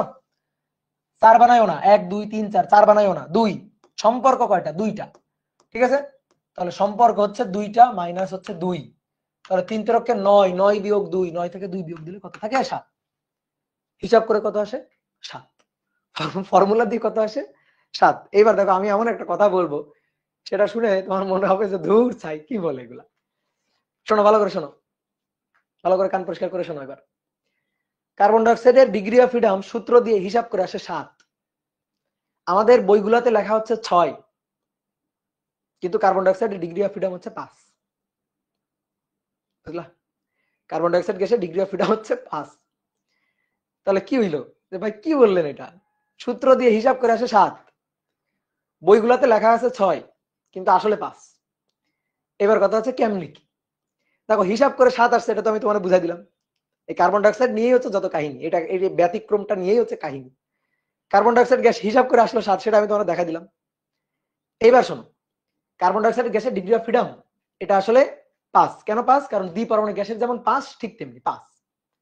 এবার কেন 5? কেন? কারণ দ্বিপরমাণু গ্যাসের অণুর ডিগ্রি অফ ফ্রিডম ছিল 5, আর কার্বন ডাইঅক্সাইড গ্যাসের অণুর আকৃতিটা, আণবিক বিন্যাসটা দ্বিপরমাণু গ্যাসের মতোই। যেমন দ্বিপরমাণু গ্যাস, ধরো অক্সিজেন O2, দ্বিপরমাণু গ্যাস দেখো এরকম সরল রৈখিক। এই যে দ্বিপরমাণু গ্যাস, এটা অণুটা দেখতে কেমন? সরল রৈখিক। সরল রৈখিক, সরল রৈখিক যদি হয়, ভালো করে বুঝিও, সরল রৈখিক মানে একটা লাঠি। তাহলে দ্বিপরমাণু গ্যাসের জন্য এই যে ডিগ্রি অফ ফ্রিডম আমরা হিসাব করে করে আসলাম না, এই যে এক্স অক্ষ, এটা ওয়াই অক্ষ, এটা জেড অক্ষ। দেখো আমি একটা কার্বন ডাইঅক্সাইড গ্যাসকে আঁকতেছি এখানে। এই যে কার্বন ডাইঅক্সাইড গ্যাসে এইটা হচ্ছে কার্বন, এটা হচ্ছে কার্বন। এই যে কার্বনের সাথে দুই হাতে সরল রৈখিক ভাবে এই যে একটা অক্সিজেন আছে, সরল রৈখিক ভাবে এই পাশে আর একটা অক্সিজেন আছে। এই যে এটা হচ্ছে কার্বন ডাইঅক্সাইড গ্যাস। তাহলে কার্বন ডাইঅক্সাইড গ্যাস অণু 3 অক্ষ বরাবর দৌড়াইতে পারে, 3 অক্ষ বরাবর দৌড়াইতে পারে। দৌড়ানোর জন্য রৈখিক ডিগ্রি অফ ফ্রিডম 3। এবার ওই যে ঘূর্ণনের কথা দেখো, আগের মতো ঘূর্ণন ওয়াই অক্ষ বরাবর সম্ভব, জেড অক্ষ বরাবর সম্ভব, ঠিক আছে, জেড অক্ষ বরাবর সম্ভব, কিন্তু এক্স অক্ষ বরাবর ঘূর্ণন সম্ভব। এক্স অক্ষ বরাবর ঘুরলেও কোনো জড়তার ভ্রামক থাকবে না, কারণ সরল রৈখিক ভাবে দেখো, যদি এমন একটু বাঁকা টাকা থাকতো, একটু আঁকা বাঁকা থাকতো, তাহলে তখন আর এক্স অক্ষের উপরে পড়তো না, এক্স অক্ষ থেকে একটু দূরে থাকতো, আর থাকতো, আর থাকলে জড়তার ভ্রামক থাকতো, জড়তার ভ্রামক থাকলে কৌণিক গতিশক্তি থাকতো। সেইটা নেই, সরল রৈখিক হওয়ার কারণে এটা নেই। তাহলে যাদের আকৃতি, যাদের আণবিক বিন্যাস সরল রৈখিক, তাদের ডিগ্রি অফ ফ্রিডম হচ্ছে 5। 3টা হচ্ছে রৈখিক, 2টা হচ্ছে ঘূর্ণন বা আবর্তন। তাহলে এর ঘূর্ণন রৈখিক মানে ঘূর্ণন ডিগ্রি অফ ফ্রিডম হচ্ছে 2। তাহলে total degree of freedom F হচ্ছে 5। তাহলে হওয়ার কথা আসলে 5, অর্থাৎ দ্বিপরমাণু গ্যাসের মতো হওয়ার কথা। কি ক্লিয়ার? ঠিক আছে, মানে একেবারে বুদ্ধি খাটায় যদি বলো তাহলে হচ্ছে 5। এটাই আসল কথা। ঠিক আছে, এটাই হচ্ছে আমার মত, বা এটাই আমি বিভিন্ন জায়গায় এটাই আসলে দেখছি ব্যাখ্যা। এবার হিসাব করে আসে তো 7। তাহলে এই হিসাবটা ঠিক নেই, এটা তো মনে করো শর্টকাট, এই হিসাবটা এটা আসলে ঠিক নেই। এবার আমরা তাহলে কত দিব? আমরা 6 দিব। আমরা দিব 6, আমরা 7ও দিব না, 5ও দিব না, আমরা দিব 6। আমরা 7এও নেই, 5এও নেই, বুঝছো? বলে না আমরা 7এও নেই, 5এও নেই, আমরা কততে আছি? আমরা 6-এ। তাহলে আমরা দিব 6। কেন? কারণ বইতে ওটাই লেখা আছে, সব বইতে ওটাই লেখা আছে। আসলে 6 লেখার উদ্দেশ্য কি জানো? গ্যাস বলতে 3 ধরনের গ্যাস বোঝা যায়: এক পারমাণবিক, দ্বিপারমাণবিক, বহু পারমাণবিক। এই বহুর মধ্যে দুনিয়ার সবাই আছে। এক পারমাণবিক, দ্বিপারমাণবিক, বহু পারমাণবিক। এক পারমাণবিকের ডিগ্রি অফ ফ্রিডম 3, দ্বিপারমাণবিক গ্যাসের ডিগ্রি অফ ফ্রিডম 5, বহু পারমাণবিক গ্যাসের ডিগ্রি অফ ফ্রিডম 6। কথা এখানে শেষ। এবার কার্বন ডাইঅক্সাইড গ্যাস, বহু পারমাণবিক গ্যাস, ডিগ্রি অফ ফ্রিডম 6। ঠিক আছে, তাহলে বহু পারমাণবিক গ্যাস হিসাবে কার্বন ডাইঅক্সাইড গ্যাসের ডিগ্রি অফ ফ্রিডম লেখা আছে 6। এটাই বইতে লেখা আছে। এটাই হচ্ছে কাহিনী করছে, যে কি কাহিনী? কাহিনী হচ্ছে এটা। তা আমরা 6ই ব্যবহার করব, কারণ আমি দেখছি বিভিন্ন বইতে, ইসাক স্যার বলো, তপন স্যার বলো, যত স্যারই বলো না কেন, সবার বইতে কার্বন ডাইঅক্সাইড গ্যাসের ডিগ্রি অফ ফ্রিডম বহু পারমাণবিক গ্যাস ধরেই করছে। কখনো 7 দিয়ে করে নাই, কখনো 5 দিয়েও করে নাই। কি কথা বুঝছো? তাহলে তুমি যেটা করবা সেটা হচ্ছে, এই যে দেখো, ফিজিক্স খুবই ভালো, কিন্তু এটা তো আসলে ফিজিক্স না, এটা হচ্ছে কেমিস্ট্রি। ওই যে কোটা ফ্যাক্টরি দেখো না, কেমিস্ট্রি মনে করে যে হুদাই গালাই। তো কেমিস্ট্রি মানে ব্যতিক্রম, ব্যতিক্রম, ব্যতিক্রম। কেমিস্ট্রির সমস্যাটা হচ্ছে এটা। ফিজিক্সের মতো সুন্দর সাবজেক্ট নেই, বুঝছো? আমি বলতে পারো ভাই এগুলা কি পড়াচ্ছেন? এগুলো তো কেমিস্ট্রি পড়াচ্ছি। এগুলা কি পড়াচ্ছি? এগুলো তো কেমিস্ট্রি পড়াচ্ছি। ফিজিক্সের মতো সুন্দর সাবজেক্ট নেই। ফিজিক্স হচ্ছে লজিকের সাবজেক্ট, কোনো ব্যতিক্রম নেই। কিন্তু যখনই মনে করো কেমিস্ট্রি চলে আসে ফিজিক্সের মধ্যে, তখন ওই কেমিস্ট্রির কারণেই একটু ফিজিক্সে ব্যতিক্রম আসে। এছাড়া সবকিছু সুন্দর। ঠিক আছে, এই যে ইকুয়েশন অফ এক্সেপশন, হ্যাঁ ওই যে ব্যতিক্রম, খালি ব্যতিক্রম। দেখবা কেমিস্ট্রি পৃষ্ঠায় পৃষ্ঠায় আছে ব্যতিক্রম, বুঝছো? ফিজিক্স সুন্দর। ফিজিক্সের একটা মনে করো যে ওই যে কোটা ফ্যাক্টরিতে যেভাবে বলে না যে ফিজিক্সের পিছনে কাজ করছে কি একবার জিনিয়াস বিজ্ঞানী নিউটন, আইনস্টাইন। তো ফিজিক্স তো লজিকে থাকবে, বুঝছো? ফিজিক্সের মতো লজিক তো তুমি কোথাও পাবা না। এবার আসো দেখো, তাহলে ডিগ্রি অফ ফ্রিডমের মোটামুটি একটা আইডিয়া পাইলাম। মনে করো অনেক গ্যাসের ডিগ্রি অফ ফ্রিডম তোমাকে ধরো যে আমি এইভাবে বের করতে দিলাম, দেখি সূত্র অনুযায়ী বের করো তো। ঠিক আছে, অনেক সময় ধরো সূত্র অনুযায়ী ডিগ্রি অফ ফ্রিডম বের করতে বললাম। যেমন CH4 এর ডিগ্রি অফ ফ্রিডম, মিথেন গ্যাসের ডিগ্রি অফ ফ্রিডম সূত্র দিয়ে বের করবা। আমরা আর গঠন আঁকবো না, সূত্র দিয়ে বের করবো, আমরা আর ওই আগের নিয়মে বুঝবো না। তাহলে মিথেন গ্যাস CH4, এর গঠন কেমন? চতুস্তলকীয়, তাই না? এই যে H চতুস্তলকীয় গঠন। তাহলে সূত্র অনুযায়ী degree of freedom f equal to 3x minus Y. তাহলে x কয়টা? 1 2 3 4 5টা, তাহলে 3 গুণ 5। আর সম্পর্ক কয়টা? একটা দুইটা তিনটা চারটা, সম্পর্ক হচ্ছে 4টা। তাহলে 3 5 15 বিয়োগ 4 11। ঠিক আছে, এই হিসাব করে মিথেন গ্যাসের ডিগ্রি অফ ফ্রিডম এই সূত্র অনুযায়ী 11। দেখি তুমি আর একটা সূত্র একটু চেষ্টা করো তো, দেখি কি দিব বলো। অ্যামোনিয়া দি, অ্যামোনিয়া গ্যাস, অ্যামোনিয়া, অ্যামোনিয়া কি? NH3, NH3। তাহলে এর ডিগ্রি অফ ফ্রিডম, তাহলে N আর H3, H তিনটা, H H H H H। ঠিক আছে, কি বন্ড মানে ট্রিপল বন্ড না ডাবল বন্ড ওগুলো না বুঝলেও চলবে। যেমন এখানে সাপোজ ট্রিপল বন্ডই হবে, সরি মানে সিঙ্গেল বন্ডই হবে আর কি। এই যে এক হাত করে থাকবে। তাহলে এবার F equal to 3x minus Y. তাহলে 1 2 3 4, চারটা কণা দ্বারা গঠিত, মাইনাস সম্পর্ক 1 2 3। তাহলে 3 4 12, 12 থেকে বিয়োগ 3 9, শেষ। তাহলে পারা যাবে না? তাহলে ডিগ্রি অফ ফ্রিডমের আলোচনা শেষ। এবার আসো, ছোট্ট আর একটা জিনিস আছে, শক্তির সমবিভাজন নীতি। দেখো নামের মধ্যে বলা আছে শক্তির সমবিভাজন। তো শক্তির সমবিভাজন কি বলতেছে? কোন গতীয় সিস্টেমের মোট শক্তি, খুবই সুন্দর কথা, কোন গতীয় সিস্টেমের মোট শক্তি তাপীয় সাম্য অবস্থায় প্রত্যেক ডিগ্রি অফ ফ্রিডমে সমানভাবে বন্টিত হবে। কোন গতীয় সিস্টেমের মোট শক্তি, কোন গতীয় সিস্টেমের মোট শক্তি তাপীয় সাম্য অবস্থায় প্রত্যেকটা ডিগ্রি অফ ফ্রিডমে সমানভাবে বন্টিত হবে। কোন গতীয় তাপগতীয় সিস্টেমের আর কি, কোন গতীয় সিস্টেমের মোট শক্তি প্রতিটি স্বাধীনতার মাত্রায়, প্রতি ডিগ্রি অফ ফ্রিডমে বা প্রতি স্বাধীনতার মাত্রায় সমানভাবে বন্টিত হবে, সমানভাবে বন্টিত হবে। আসো তোমার বুঝাই দিই। বলো, তুমি গ্যাসের গতিশক্তি বের করছিলা, দেখো লিখবা না গ্রাফ। এক পারমাণবিক গ্যাসের গতিশক্তি বের করছিলাম, মনে আছে? একটা ঘনক আঁকছিলাম, একটা ঘনক আঁকার পরে তোমাকে বলছিলাম ধরো মনো অ্যাটমিক একটা গ্যাস আছে, এই যে ঘনক, এই ঘনক পাত্রে একটা মনো অ্যাটমিক গ্যাস আছে। তো মনো অ্যাটমিক গ্যাসের অণু যে কোনো দিক বরাবর ছোটাছুটি করতে পারে। তো তার বেগ ধরছিলাম c, এক্স অক্ষ বরাবর cx, y অক্ষ বরাবর cy, মনে পড়ে? জেড অক্ষ বরাবর cz। তাহলে 3 অক্ষ বরাবর এখান থেকে হিসাব করছিলাম, আমরা গ্যাসের গতিশক্তি পাইছিলাম। গ্যাসের গতিশক্তির সূত্র, 1 মোল গ্যাসের গতিশক্তি হচ্ছে, বা n মোল গ্যাসের গতিশক্তি ছিল 3/2 nRT। দেখো মনে পড়ে কিনা? ঠিক আছে, 3/2 nRT। 1 মোল বললে 3/2 RT। আর যদি বলে একটা অণুর গতিশক্তি, একটা অণু 3/2 kT, মনে পড়ে কিনা? 3/2 kT, 3/2 kT। তাহলে ধরো এখান থেকে একটা অণু, এই একটা অণুর শক্তি, গতিশক্তি 3/2 kT। ডান। এইবার আসো, এক পারমাণবিক গ্যাসের ক্ষেত্রে একটা অণুর গতিশক্তি এটা। একটা অণুর গতিশক্তি কার? এক পারমাণবিক গ্যাসের, এক পারমাণবিক গ্যাসের, এক পারমাণবিক গ্যাসের। বলো, এক পারমাণবিক গ্যাসের ডিগ্রি অফ ফ্রিডম কত? এফ কত? এফ হচ্ছে 3। এফ কত? 3। তাহলে প্রত্যেক ডিগ্রি অফ ফ্রিডমে শক্তি সমানভাবে বন্টিত হবে। তাহলে মোট শক্তি এইটা সমান ভাগে প্রত্যেক ডিগ্রি অফ ফ্রিডমে যাবে, সমানভাবে ভাগ হবে। এটারে 3 দিয়ে ভাগ করো। 3 দিয়ে ভাগ করলে প্রত্যেক ডিগ্রি অফ ফ্রিডমে যাবে। এটারে 3 দিয়ে ভাগ করো, প্রত্যেক ডিগ্রি অফ ফ্রিডমে যাবে half Katie, half Katie, half Katie. 3 যেহেতু ডিগ্রি অফ ফ্রিডম, প্রত্যেক ডিগ্রি অফ ফ্রিডমের শক্তি হবে half Katie, half Katie, half Katie. প্রত্যেক ডিগ্রি অফ ফ্রিডম সমানভাবে বন্টিত হবে।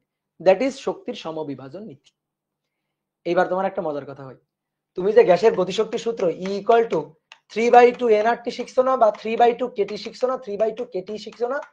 এইটা আসলে গ্যাসের গতিশক্তির জেনারেল ইকুয়েশন না, এক পারমাণবিক গ্যাসের জন্য শক্তির ইকুয়েশন। কিন্তু দ্বিপারমাণবিক গ্যাসের শক্তির ইকুয়েশন এটা না, বহুপারমাণবিক গ্যাসের শক্তির ইকুয়েশন এটা না। এক পারমাণবিক গ্যাসের ক্ষেত্রে এই যে 3, এই 3 ডিগ্রি অফ ফ্রিডম 3 বলে 3 ছিল। আমরা প্রমাণ করছিলাম এক পারমাণবিক গ্যাসের জন্য। দেখো যখন প্রমাণ করি তখন বলে নিছিলাম ধরি পাত্রে এক পারমাণবিক গ্যাস আছে, মনো অ্যাটমিক গ্যাস আছে, বলছিলাম ওই মনো অ্যাটমিক গ্যাস, এক পারমাণবিক গ্যাস, ডিগ্রি অফ ফ্রিডম 3 বলে ওখানে 3। তাহলে এবার বলো অক্সিজেন গ্যাসের জন্য, দ্বিপারমাণবিক গ্যাসের জন্য কত হবে? 3 হবে? হবে না, 3 এর জায়গায় হবে 5। অর্থাৎ দ্বিপারমাণবিক গ্যাসের জন্য হবে 5/2 nRT, আর একটা অণুর জন্য বললে 5/2 kT। বহু পারমাণবিক গ্যাসের জন্য, বহু পারমাণবিক, আমরা এখন গ্যাস চিনি তিন ধরনের, এক পারমাণবিক, দ্বিপারমাণবিক, বহু পারমাণবিক। তাহলে এক পারমাণবিক গ্যাসের জন্য 3/2 kT, দ্বিপারমাণবিক গ্যাসের জন্য 5/2 kT, বুঝছো? আর বহু পারমাণবিক গ্যাসের জন্য 6/2 kT, 6/2 kT। বহু পারমাণবিক গ্যাস আমরা চিনি তিনটা, এক পারমাণবিক, দ্বিপারমাণবিক, বহু পারমাণবিক। তাহলে বহু পারমাণবিক গ্যাসের জন্য 6/2 kT। কি কথা বুঝছো? তাহলে এই যে শক্তির সূত্র, শক্তির সূত্র, আসো এই পাশে একটু এই যে শক্তিগুলো একটু লিখে আসি। এখানে যে এক পারমাণবিক, দ্বিপারমাণবিক লিখছি না, তাহলে যেহেতু ডিগ্রি অফ ফ্রিডম এফ হচ্ছে 3, তাহলে এবার আসো একটা অণুর শক্তি আমরা একটু লিখে রাখি এখানে। যেহেতু একটা ডিগ্রি অফ ফ্রিডম 3, তাহলে একটা অণুর শক্তি হচ্ছে 3/2 kT। এটা প্রমাণ করছিলাম, কিন্তু দ্বিপারমাণবিক গ্যাসের জন্য আর প্রমাণ করি নাই। যেহেতু ডিগ্রি অফ ফ্রিডম শিখে গেছি, এখন আর প্রমাণ করার কি দরকার, তাহলে আমরা বলেই দিতে পারি। তাহলে এর স্বাধীনতার মাত্রা এফ হচ্ছে 5। ওকে, তাহলে এর একটা অণুর শক্তি বা অণুর গড় গতি শক্তি হচ্ছে 5/2 kT, 5/2 kT। আর বহু পারমাণবিক যদি হয়, বহু পারমাণবিক ধরে লিখে দিব, ঠিক আছে? বহু পারমাণবিক ধরে লিখে দিব, বহু পারমাণবিক, ঠিক আছে? হাইড্রোজেন মানে কার্বন ডাইঅক্সাইড, ওজোন, আর যে যে গ্যাস আছে বহু পারমাণবিক ধরে লিখে দিব আমরা। তাহলে বহু পারমাণবিক গ্যাসের ডিগ্রি অফ ফ্রিডম, গ্যাস চিনি আমি তিনটা, তাহলে 6/2 kT মানে 3 kT আর কি, সহজ কথা 3 kT, 6/2 kT, বুঝছো? 6/2 kT, এই হচ্ছে কাহিনী। তাহলে এবার আসো, তাহলে আমরা এখান থেকে একটা নতুন জিনিস শিখলাম কিন্তু, দেখো। তাহলে অতএব গ্যাসের গতিশক্তির সূত্র 3/2 kT না, গ্যাসের গতিশক্তির সূত্র হচ্ছে এক পারমাণবিকের জন্য 3/2 kT, দ্বিপারমাণবিকের জন্য 5/2 kT, আর বহু পারমাণবিকের জন্য ছিল 6/2 kT। তাহলে অতএব এক মোল গ্যাসের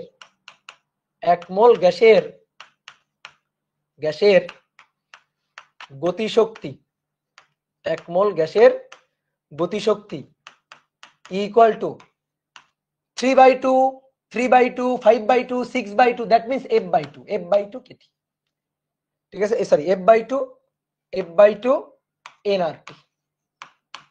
আর যদি বলি একটি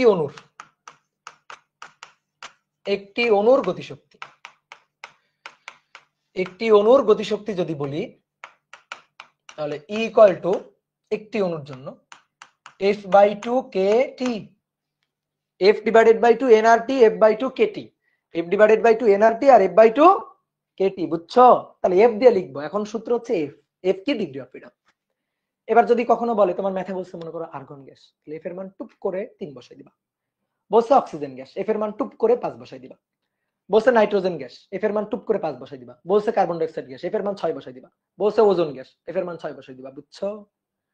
বুঝতে কি পারছো? তাহলে বহু পারমাণবিক গ্যাস বললে 6, এক পারমাণবিক হলে 3, দ্বিপারমাণবিক হলে 5। এবার যে কথাটা বলছে যে প্রত্যেক মাত্রায় শক্তিটা সমানভাবে বন্টিত হয়, হ্যাঁ তাই তো, প্রত্যেক মাত্রায় শক্তি সমানভাবে বন্টিত হয় এবং সেই শক্তির পরিমাণ সমানভাবে বন্টিত হয়, এবং সেই শক্তি হচ্ছে 1/2 kT। দেখো এইটা অনেকে বুঝবে না, সবাই তাকাও, বোর্ডে তাকাও, আগে লিখবে না। প্রত্যেক স্বাধীনতার মাত্রায় শক্তি সমানভাবে বন্টিত হয় এবং প্রত্যেক মাত্রাতে শক্তি হচ্ছে 1/2 kT। প্রত্যেক মাত্রাতে, দেখো ভালো করে মিলাও, যেটা ডিগ্রি অফ ফ্রিডম হচ্ছে 3, তাহলে তার তিনটা মাত্রা, তাহলে প্রত্যেক স্বাধীনতার মাত্রায় 1/2 kT, 1/2 kT, 1/2 kT, 1/2 kT, তাহলে 3/2 kT হবে। বুঝছো? এবার আসো oxygen gas, hydrogen gas, nitrogen gas, বহু মানে দ্বিপারমাণবিক গ্যাস, 5, ডিগ্রি অফ ফ্রিডম 5। তাহলে পাঁচটা মাত্রা প্রত্যেক মাত্রায় 1/2 kT, 1/2 kT, 1/2 kT, 1/2 kT, 1/2 kT, 5 মাত্রায়, তাহলে 5/2 kT, ঠিক আছে? 5 into 1/2 kT, 5/2 kT। বহু পারমাণবিক গ্যাস ডিগ্রি অফ ফ্রিডম ধরো 6, তাহলে 6টা মাত্রা, তাহলে 6টা মাত্রায় 1/2 kT, 1/2 kT, 1/2 kT, 1/2 kT, 1/2 kT, আরো একটা ধরো 1/2 kT, তাহলে 6টা, তাহলে 6 into 1/2 kT, 6/2 kT। বুঝতে পারছো? তো এইটা আমরা একটু প্রমাণ করতে চাই, দেখি আসলে সত্যি কথা কিনা, প্রমাণ করি। তখন তুমি প্রমাণটা কার জন্য করবা? প্রমাণটা এক পারমাণবিক, দ্বিপারমাণবিক, বহু পারমাণবিক, কোন গ্যাস ধরে করবা? তাহলে প্রমাণটা আমরা এক পারমাণবিক গ্যাস ধরে করি, চলো। এক পারমাণবিক গ্যাস ধরে আমরা একটু প্রমাণ করি আসলে সত্যি কিনা, দেখি তো 1/2 kT আসে কিনা। এক পরমাণু গ্যাস ধরে প্রমাণ করব, যেখানে এক পরমাণু গ্যাসের জন্য ডিগ্রি অফ ফ্রিডম এফ হচ্ছে 3। ঠিক আছে, আমরা প্রমাণ করব, দেখবো হাফ কেটে আনতে পারি কিনা। তো তুমি দেখো তো মনে পড়ে কিনা, এই যে এক পরমাণু গ্যাসের যে অনুর বেগ হচ্ছে সি, তো এই অনুর বেগ সি কে ভেক্টর ফরম্যাটে এরকম আমরা লিখতাম সি এক্স আই ক্যাপ, তারপরে সি ওয়াই জে ক্যাপ, আর C Z K cap, C Z K cap, এরকম আমরা লিখতাম না, মনে পড়ে? তারপর এখান থেকে লিখছিলাম C square equal to C X square plus C Y square plus C Z square, মনে পড়ে? দেখো তাহলে অনুর বেগের বর্গের গড় মান, এই যে গড় মান বসাই দিচ্ছি, এবং দেখো আমরা এই জিনিসটা বলছিলাম যে 3x স্কয়ার, তারপরে 3y স্কয়ার, তারপরে 3z স্কয়ার, 3z স্কয়ার, এগুলা মান সমান। এটা দেখো লেখা আছে তোমার খাতায়, এটা তোমার খাতায় লেখা আছে, দেখো কোথায় লেখা আছে, ওই যে গ্যাসের আণবিক তত্ত্ব, গ্যাসের গতি তত্ত্বের স্বীকার্য, ওখানে লেখা আছে। ঠিক আছে, গ্যাসের গতি তত্ত্বের স্বীকার্য ওখানে লেখা আছে। তাহলে এখান থেকে আমরা এই কথাটা বলতে পারি যে, দেখো এই কথাটা বলতে পারি সি স্কয়ার বার এটা ইকুয়াল টু এক্স অক্ষ বরাবর বেগের বর্গের গড় প্লাস ওয়াই অক্ষ বরাবর বেগের বর্গের গড় প্লাস জেড অক্ষ বরাবর বেগের বর্গের গড়। এখন যেহেতু এই তিনটা সমান, এই তিনটা যেহেতু সমান, তাহলে তিনটা যেহেতু সমান, তাহলে আমরা লিখতে পারি সি এক্স স্কয়ার তার গড়, সি ওয়াই এর জায়গায় আমরা লিখতে পারি C X square, C Z এর জায়গায় লিখতে পারি সি জেড স্কয়ার। ঠিক আছে, আর এখানে হচ্ছে সি স্কয়ার বার। তাহলে এইটা সরি, এটা সি এক্স লিখবো, পরে তুলবা, দেখো বোর্ডে দেখো। তাহলে এইটাকে লেখা যায় 3cx স্কয়ার বার, আর এখানে সি স্কয়ার বার, বুঝছো? লিখতে পারি। এবার উভয় পক্ষে হাফ গুণ করে দাও, হাফ হাফ, এই পাশেও হাফ, তাহলে 3 থাকলো, হাফ গুণ করলাম, হাফ উভয় পক্ষে হাফ গুণ করে, এবং হাফের সাথে এম গুণ করে দাও, অনুর ভর গুণ করে দাও, অনুর ভরও আমরা গুণ করে দিলাম। ঠিক আছে, অনুর ভরও আমরা গুণ করে দিলাম, উভয় পক্ষে অনুর ভরও গুণ করে দিলাম। তাহলে এবার আসো দেখো, তাহলে এইটা অনুর ভর হাফ এম। তাহলে এবার একটু তাকাও, ভালো করে তাকাও, এই 3 কে এই পাশে পাঠাই দিব, এই 3 টাকে এই পাশে পাঠাই দিব, এই 3 টাকে এই পাশে পাঠাই দিব। তাহলে 1 divided by 2 M C X square bar, এইটা সমান সমান, এটা সমান সমান 3 এই পাশে চলে আসলো। তাহলে 1 ডিভাইডেড বাই 3 হাফ এম, কি লিখতেছেন, হাফ এম সি স্কয়ার বার। দেখো ভালো করে বুঝিও, সি স্কয়ার সমান সমান C X square, C Y square, C Z square. উপরের গড় চিহ্নগুলা একটু উজ্জ্বল রাখো, তাহলেই হবে। ঠিক আছে, অনেকে গড় চিহ্ন দিতে গিয়ে একটু ঝামেলা হয়ে যায়। আচ্ছা, গড় চিহ্ন উপরে গড় চিহ্ন বাদ দাও, তুমি বাদ দিয়েই না হিসাব করো না। তাহলে সি স্কয়ার সমান সমান, যেহেতু C X C Y C Z সমান, তাহলে সি এক্স এর জায়গায় সি এক্স, সি ওয়াই এর জায়গায় সি এক্স, সি জেড এর জায়গায় সি এক্স, তাহলে 3 C X square C square. তাহলে সি এক্স স্কয়ার মানে হচ্ছে 1/3, এই যে 1/3, আমি কি করলাম, উভয় পক্ষে হাফ এম গুণ করলাম, হাফ এম গুণ করলাম। এবার ভালো করে এই লাইনটার দিকে তাকাও, এই যে লাইনটা, এই লাইনটার দিকে তাকাও, দেখো এই লাইনটার দিকে তাকাও, এই যে লাইনটা, এই লাইনটার দিকে তাকাও, এই লাইনটা দেখো half M C X square. তাহলে এক্স অক্ষ বরাবর গতিশক্তি, এক্স অক্ষ বরাবর গতিশক্তি, এই যে এক্স অক্ষ বরাবর গতিশক্তি। এক পরমাণু গ্যাস, কোন স্পন্দন বা ঘূর্ণন নেই, শুধু আছে রৈখিক। তাহলে এক্স অক্ষ বরাবর রৈখিক গতিশক্তি, এটা সমান সমান, এটা সমান সমান 1 divided by 3 half M C square bar, এটা half M C square, half M C square, একটা অণুর ভর একটা অণুর বেগের বর্গ, একটা অণুর ভর একটা অণুর বেগের বর্গ। তাহলে একটা অণুর গতিশক্তি, এবার একটা অণুর গতিশক্তি আমরা জানি, আগে থেকে আমরা একটা অণুর গতিশক্তি জানি। একটা অণুর গতিশক্তি বলো, এক পরমাণু গ্যাসের ক্ষেত্রে একটা অণুর গতিশক্তি তুমি প্রমাণ করছো তুমি একটা অণুর গতিশক্তি প্রমাণ করছো তুমি, হাফ এম সি স্কয়ার সমান সমান আগেও লিখছো তুমি কত, 3/2 কেটি, উপরে 3 নিচে 3, কাটাকাটি চলে গেল, কাটাকাটি চলে কত আসলো, হাফ কেটি। তাহলে সেম একই ভাবে এটা তো এক্স অক্ষ বরাবর রৈখিক গতিশক্তি দেখালাম হাফ কেটি, তাহলে সেম একই ভাবে ওয়াই অক্ষ বরাবর রৈখিক গতিশক্তি হাফ কেটি, জেড অক্ষ বরাবর রৈখিক গতিশক্তি হাফ কেটি। তাহলে প্রত্যেকটা মাত্রায় শক্তি সমানভাবে বণ্টিত হয়। একইভাবে ই ওয়াই সমান সমান হাফ কেটি, একইভাবে ই জেড সমান সমান হাফ কেটি। তাহলে প্রত্যেকটা মাত্রায় দেখো ডিগ্রি অফ ফ্রিডম, প্রত্যেকটা ডিগ্রি অফ ফ্রিডমে শক্তি সমানভাবে বণ্টিত হয়, এবং মোট শক্তি এইটা মোট শক্তি যোগ করো, দেখো হাফ কেটি যোগ করো, তাহলে 3/2 কেটি আসবে মোট শক্তি। তাহলে টোটাল শক্তি 3/2 কেটি, 3/2 কেটি তিনটা মাত্রায় সমানভাবে ভাগ হয়। তাহলে প্রত্যেকটা মাত্রায় শক্তির পরিমাণ হাফ কেটি। কি ক্লিয়ার? প্রত্যেকটা মাত্রায় শক্তির পরিমাণ হচ্ছে half Katie.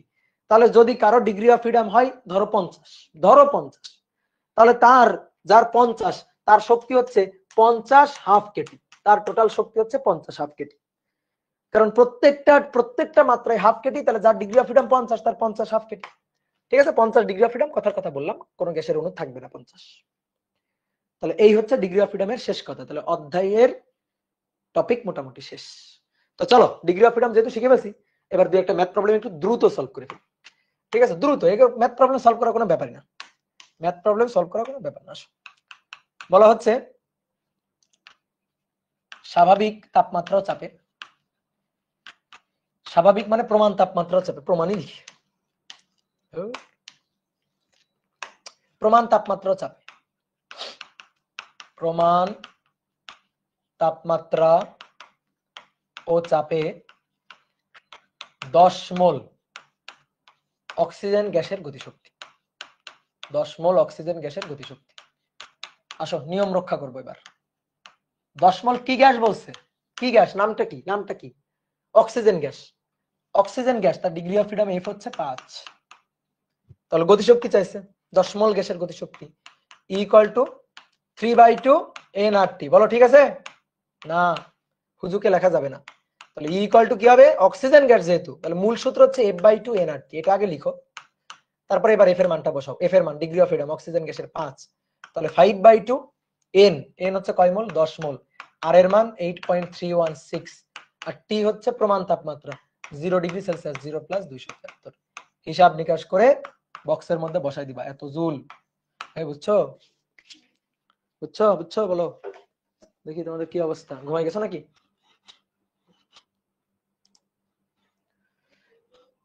Degree of freedom নিয়ে যত কথাবার্তা সবই বলছি।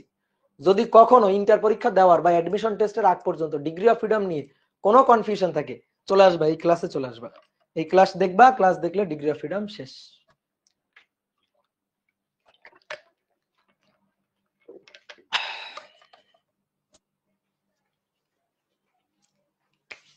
ওকে ডান, সহজ ম্যাথ, নিয়ম রক্ষা করলাম আর কি। তারপরে আসো, তারপরে একটা ম্যাথ বলা হচ্ছে যে কত তাপমাত্রায় একটি আদর্শ গ্যাসের অণুর গড় গতিশক্তি, অণুর গড় গতিশক্তি 4000 অ্যাংস্ট্রম, 4000 অ্যাংস্ট্রম তরঙ্গ দৈর্ঘ্যের ফোটনের শক্তির সমান হবে। ফোটনের শক্তির সমান হবে, শক্তির সমান হবে। ম্যাথটা শুনে ভয় লাগতে পারে, কিন্তু খুবই ফালতু ম্যাথ, সহজ ম্যাথ, বুঝছো? খুবই সহজ। ঠিক আছে, শুনে একটু ভয় লাগতে পারে, কিন্তু খুবই সহজ। কত তাপমাত্রায় একটি আদর্শ গ্যাস অণুর গড় গতিশক্তি 4000 অ্যাংস্ট্রম তরঙ্গ দৈর্ঘ্যের ফোটনের শক্তির সমান হবে? জানো ফোটনের শক্তির সূত্র কি? কোথায় পড়বা এটা? এটা পড়বা হচ্ছে সেকেন্ড পার্টে গিয়ে, আধুনিক পদার্থবিজ্ঞানের যে সূচনা সেখানে গিয়ে পড়বা।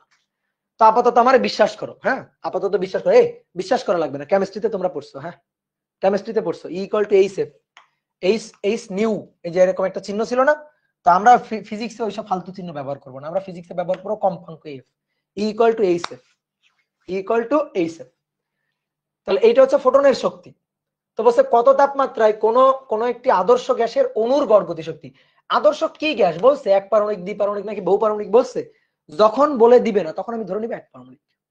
ঠিক আছে, সাদা মনে কাদা নেই, এভাবে ধরে নিবা। ঠিক আছে, একবার সহজ মানে নিষ্পাপ মন নিয়ে চিন্তা করবা, এক পারমাণবিক গ্যাস, জটিল কেন চিন্তা করবা? তাহলে এক পারমাণবিক গ্যাসের ক্ষেত্রে শক্তির সূত্র E = 3/2। বলছিলাম গ্যাসের অণুর গড় গতিশক্তি হচ্ছে 3/2 কেটি। তো এই দুইটা সমান হবে, E = Hf, এটা সমান হচ্ছে 3/2 কেটি।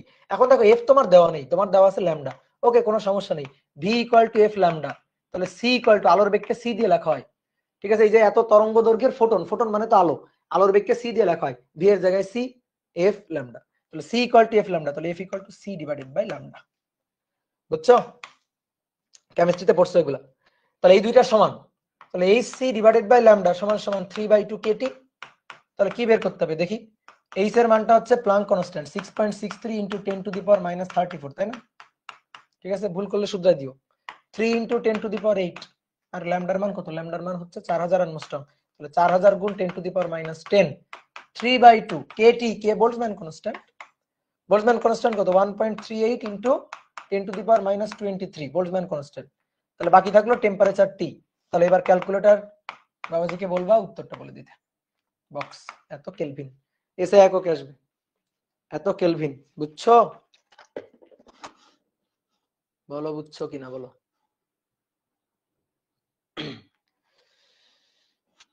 ক্লিয়ার? এখান থেকে তাপমাত্রাটা বের করে নিবা, এখান থেকে তাপমাত্রাটা কত হবে সেটা বের করে নিবা। তাহলে কি বললাম বলো তো? কোন গ্যাসের গড় গড় গতিশক্তি বলতে, আদর্শ গ্যাসের গড় গতিশক্তি বলতে তুমি আসলে এক পরমাণু গ্যাসের গতিশক্তি বুঝবা, এটাই ধরে নিয়ে করবা। কি ক্লিয়ার?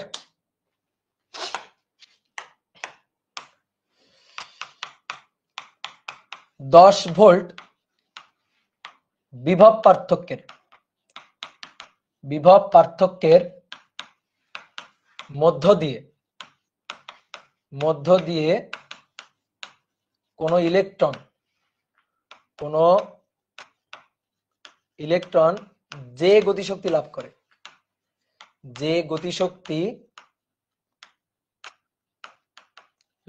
করে সর্বোচ্চ যে গতিশক্তি লাভ করে তার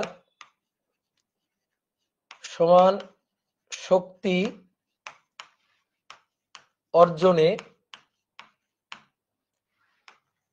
একটি অক্সিজেন অণুর তাপমাত্রা কত হতে হবে? একটু অক্সিজেন অণুর তাপমাত্রা কত হতে হবে? অ্যাডমিশনে কিছু ম্যাথ আসে, বুঝছো? এই অধ্যায় ও অধ্যায় জুড়ে জুড়ে দেয়, তো সেই টাইপের ম্যাথ, দুই অধ্যায় জুড়ে জুড়ে ম্যাথ দেয়, তো সেই টাইপের ম্যাথ। 10 ভোল্ট বিভব পার্থক্যের মধ্য দিয়ে একটা ইলেকট্রন গতিশীল হলে সে যে গতিশক্তি লাভ করে, একটা ইলেকট্রন যে গতিশক্তি লাভ করে, তুমি আগে এটা বের করো না। একটা ইলেকট্রন যে গতিশক্তি লাভ করবে, গতিশক্তির পরিবর্তন আর কি, ডেল ই কে। গতিশক্তির পরিবর্তন মানে কৃত কাজ, মনে পড়ে? গতিশক্তির পরিবর্তন মানে কৃত কাজ। এবার তুমি দেখো তো, এইটা বিভব পার্থক্য দেওয়া আছে মানে ডেল ভি, আর একটা ইলেকট্রনের চার্জ ডেল ভি হচ্ছে 10 ভোল্ট, আর একটা ইলেকট্রনের charge Q, 1.6 into 10 to the power -19 coulomb, মান মাইনাস আর কি, ইলেকট্রনের চার্জটা মাইনাস, তো মাইনাস লাগবে না, আমার লাগবে শুধু মান। তাহলে এবার দেখো, এই যে গতিশক্তি আসবে কাজ থেকে। এবার দেখো তো তুমি জানো কিনা এই সূত্রটা, W ইকুয়াল টু কৃত কাজ, কৃত কাজ এটা ইকুয়াল টু হচ্ছে ডেল ভি ইনটু কিউ, জানো কিনা? V equal to W by Q, জানো না? তাহলে W equal to V into Q, মানে সূত্রের খেলা। তাহলে W equal to del V into Q, আর ডাব্লিউ এটাই হচ্ছে গতিশক্তির পরিবর্তন, এটাই হচ্ছে গতিশক্তি। তাহলে গতিশক্তি del E K W equal to del V into Q, মান বসায় দাও। 10 আর 1.6 into 10 to the power -19 coulomb. তাহলে এই হচ্ছে গতিশক্তি এত জুল, এটা হচ্ছে গতিশক্তি এত জুল। বুঝছো? এবার কি বলছে? এই সমান গতিশক্তি এত জুল গতিশক্তি অর্জনে একটা অক্সিজেন অণুর কত তাপমাত্রা অর্জন করতে হবে, তাপমাত্রা কত হতে হবে? তাহলে অক্সিজেন অণু O2 অণু, তাহলে O2 অণুর ক্ষেত্রে, অক্সিজেন অণুর ক্ষেত্রে একটা অণুর গতিশক্তি 5/2 কেটি। তাহলে এটা কার সমান হবে? এটা সমান হবে হচ্ছে ওই গতিশক্তির সমান, অর্থাৎ 10 into 10 to the power 10 into 1.6 into 10 to the power -19 coulomb. তাহলে 5/2 কে 1.38 ইনটু 10 টু দি পাওয়ার -23, তারপরে টি এটা সমান 10 into 1.6 into 10 to the power -19। তাহলে এবার এখান থেকে টি এর মানটা হিসাব করবা। দুই অধ্যায় জুড়ে জুড়ে ম্যাথ দেওয়া আর কি, ঠিক আছে? এগুলো না পারার কিছু নাই, ডেল ভি দেওয়া আছে, কিউ দেওয়া আছে, ওকে, তাহলে কাজ বের করো। আর কাজটাই হচ্ছে কৃতকাজী হচ্ছে গতিশক্তির পরিবর্তন, কৃতকাজী গতিশক্তি। তাহলে সেই গতিশক্তি অর্জন করবে কি একটা অক্সিজেন অণু। ওকে, তাহলে একটা অক্সিজেন অণুর গতিশক্তি 5/2 কেটি, কারণ অক্সিজেন গ্যাস দ্বিপরমাণু গ্যাস, ডিগ্রি অফ ফ্রিডম হচ্ছে 5। তাহলে 5/2 কেটি একটা অক্সিজেন গ্যাস অণুর গতিশক্তি। তাহলে 5/2 কেটি এটা ইকুয়াল টু হচ্ছে এই যে 10 × 1.6 × 10⁻⁻20। এর চেয়ে সহজ ম্যাথ আর হয় বলো? দুনিয়াতে আবিষ্কার হয়েছে এর চেয়ে সহজ ম্যাথ? এবার আসো আরেকটা ম্যাথ করবো, একটা ম্যাথ করে ছুটি। এই ম্যাথটা হচ্ছে শিশিরাঙ্কের একটা ম্যাথ। তো ইসাক স্যারের বইতে আছে কিন্তু ভুল করে দেওয়া আছে বলে এটা আমি করাবো। ঠিক আছে, ইসাক স্যারের বইয়ের ম্যাথ ভুল করে দেওয়া আছে বলে এটা আমি করাবো। ম্যাথটা খুব সহজ। ঠিক আছে, ম্যাথটা আগে লিখে আসো। কোন বদ্ধ ঘরের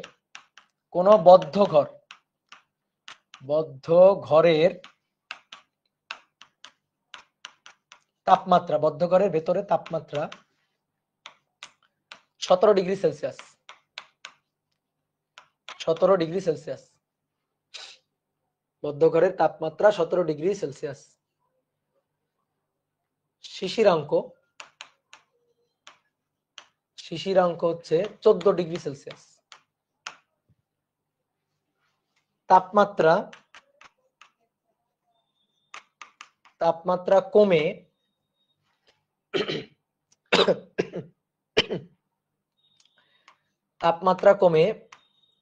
12 ডিগ্রি সেলসিয়াস হলে, তাপমাত্রা কমে 12 ডিগ্রি সেলসিয়াস হলে, 12 ডিগ্রি সেলসিয়াস হলে শিশিরাঙ্ক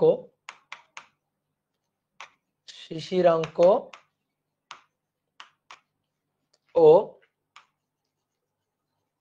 সম্পৃক্ত জলীয় বাষ্পের চাপ কত? সম্পৃক্ত জলীয় বাষ্পের চাপ কত? আর কিছু তথ্য দেওয়া আছে, যেমন বলা আছে 9 ডিগ্রি সেলসিয়াস ও 11 ডিগ্রি সেলসিয়াস তাপমাত্রায়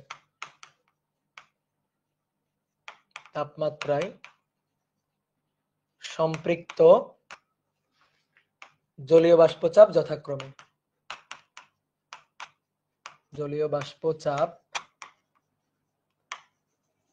যথাক্রমে 8.5 মিলিমিটার মার্কারি ও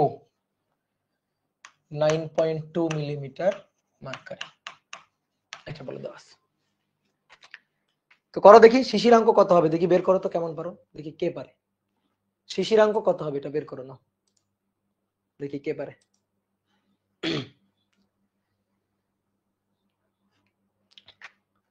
বলো দেখি শিশিরাঙ্ক কত হবে। কোন বদ্ধ ঘরের তাপমাত্রা 17 ডিগ্রি সেলসিয়াস, শিশিরাঙ্ক 14 ডিগ্রি সেলসিয়াস।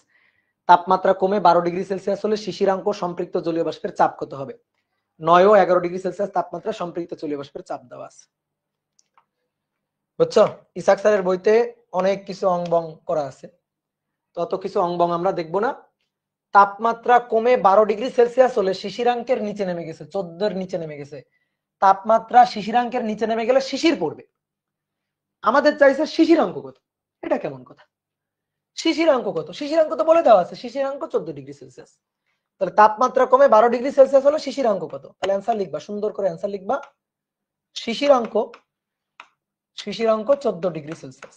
শেষ শেষ। তারপর আরো যদি লিখতে ইচ্ছা হয় সুন্দর করে লিখবা, শিশিরাঙ্ক তাপমাত্রার উপর নির্ভর করে না, শিশিরাঙ্ক নিজে একটা তাপমাত্রা। শিশিরাঙ্ক তাপমাত্রার উপর নির্ভর করবে না, তাপমাত্রার উপর নির্ভর করবে না, যদি তাপমাত্রা শিশিরাঙ্কের নিচে নেমে যায় তাহলে শিশির পড়বে। ধারণ ক্ষমতা, তাপমাত্রা কমলে ধারণ ক্ষমতা কমে, তাপমাত্রা কমলে তো শিশিরাঙ্ক কমে না। তাপমাত্রা কমলে যদি শিশিরাঙ্ক কমে বাড়ে তাহলে তো দুনিয়ার সব থিওরি যা আমরা শিখছিলাম, আপেক্ষিক আর্দ্রতা, শিশিরাঙ্ক, সবই তো উল্টাপাল্টা। তাহলে সুন্দর করে লিখবা, তাপমাত্রা, শিশিরাঙ্ক নিজে একটা তাপমাত্রা, তো তাপমাত্রা কমলে শিশিরাঙ্ক তো বদ্ধ রুমে যা ছিল তাই। তাহলে 14 degree Celsius, yes 14 degree Celsius, শিশিরাঙ্ক 14 ডিগ্রি সেলসিয়াস। শেষ, কথা শেষ, আর কোনো কথা নাই। ম্যাথ করবো না? না, কি ম্যাথ করবা তুমি? ইসাক স্যারের বইতে দেখে করছে, ঠিক আছে, যা করছে ফেলে দিবা। ইসাক স্যারের বইতে পিওন ভিওন পিটু ভিটু সূত্র খাটাইছে। আরে ভাই, আদর্শ গ্যাসের অণু এটা খুবই ক্ষুদ্র ক্ষুদ্র অণু। আদর্শ গ্যাসের অণু এগুলা ক্ষেত্রে পিওন ভিওন টিয়ন পিটু ভিটু বয়লের সূত্র, চার্লসের সূত্র, চাপের সূত্র খাটে। জলীয় বাষ্প আদর্শ গ্যাস বলে তোমার মনে হয়? বায়ুতে জলীয় বাষ্প, বায়ুতে যদি জলীয় বাষ্প থাকে, তো বায়ুতে জলীয় বাষ্পকে তোমার আদর্শ গ্যাস বলে মনে হয়, তাহলে জলীয় বাষ্পের ক্ষেত্রে এই সূত্রটা খাটবে না। জলীয় বাষ্পের ক্ষেত্রে P1 V1 T1, P1 V1 by T1, P2 V2 by T2।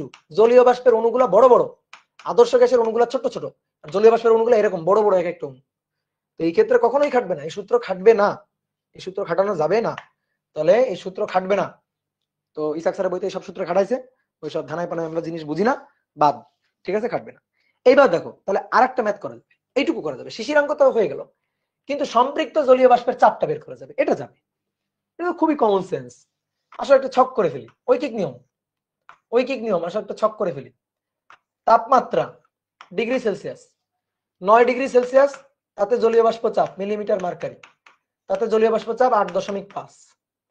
R 11 degree Celsius, তাতে জলীয় বাষ্পের চাপ হচ্ছে 9.2। তাহলে আমাদের চাইছে, আচ্ছা তাপমাত্রা কমে 12 ডিগ্রি সেলসিয়াস হলে সম্পৃক্ত জলীয় বাষ্পের চাপ কত? সম্পৃক্ত জলীয় বাষ্পের চাপ মানে ধারণ ক্ষমতা, তোমার বারবার বলছি এই কথাটা। তাহলে 12 ডিগ্রি সেলসিয়াস হলে কত, এটা চাইছে।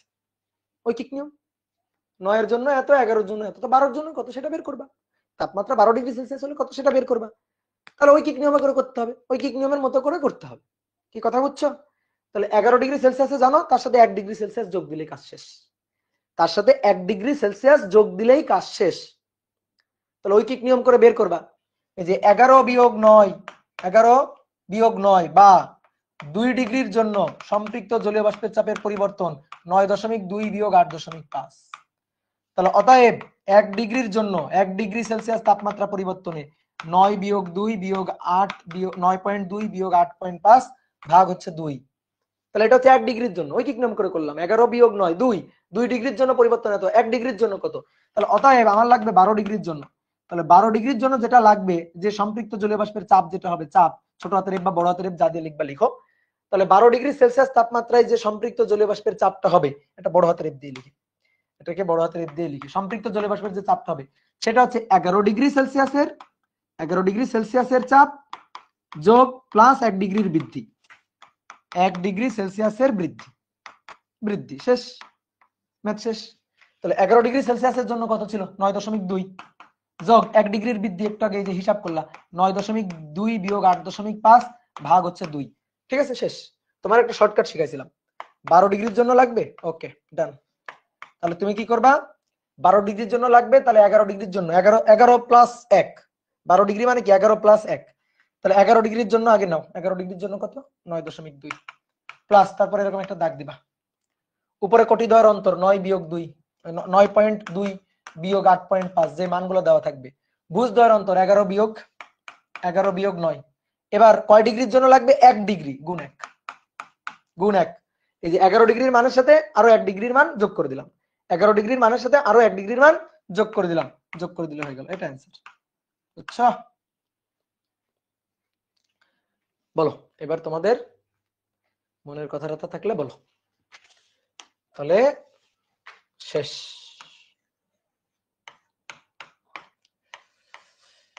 শেষ, বুঝলা?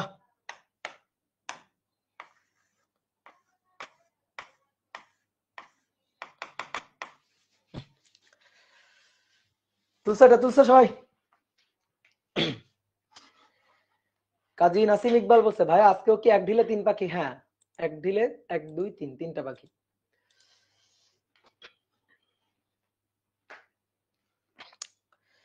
এক ঢিলে 3 পাখি।